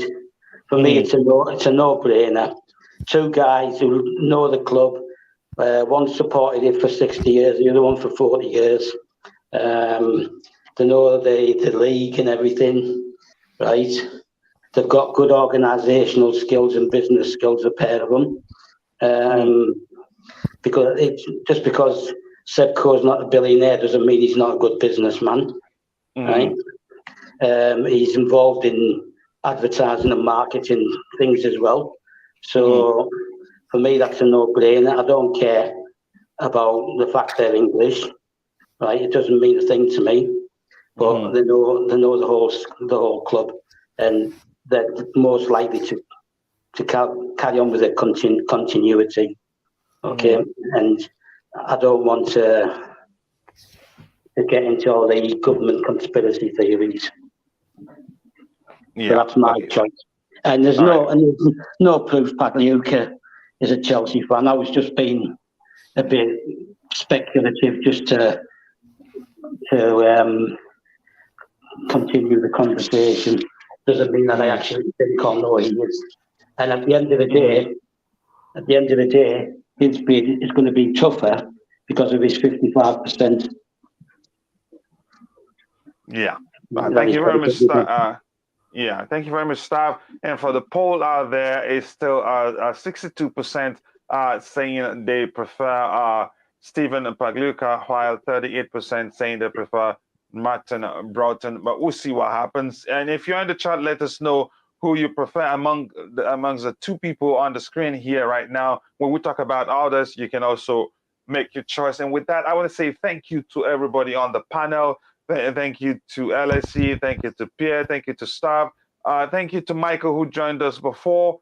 Did I miss anybody today? And again, thank you to DJ Sa for finding time to join today. Like Nick Blue, I hope we get the Mr. Bida over everyone else. That is, if there's a Mr. Bida. Again, I am with you guys.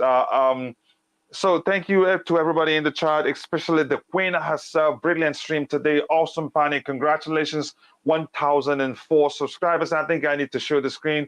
It's worth celebrating. And also, congratulations to Declad. He was the winner today for our giveaway. And here I want to show, guys, we have 1,004 subscribers. And that's a lot. And Queen, thank you for all your effort. You've been great to this channel. Thank you for the other Queen of the house, Just Viola. Thank you to Nick Blue. Thank you to Tobago. Thank you to everybody else in the chat. If I missed your name, I'm only human. And with that, we've come to the end of today's Blue Money show. And I hope to see you guys tomorrow. And please also look out on our blog for an open letter to the potential new owners of Chelsea Football Club. An open letter by Mikael. I think you will love it. We'll be releasing it soon. And also some new articles from Olaoluwa also. So with that, I say, God bless us all. See you guys tomorrow for another Blue Money show. Cheers.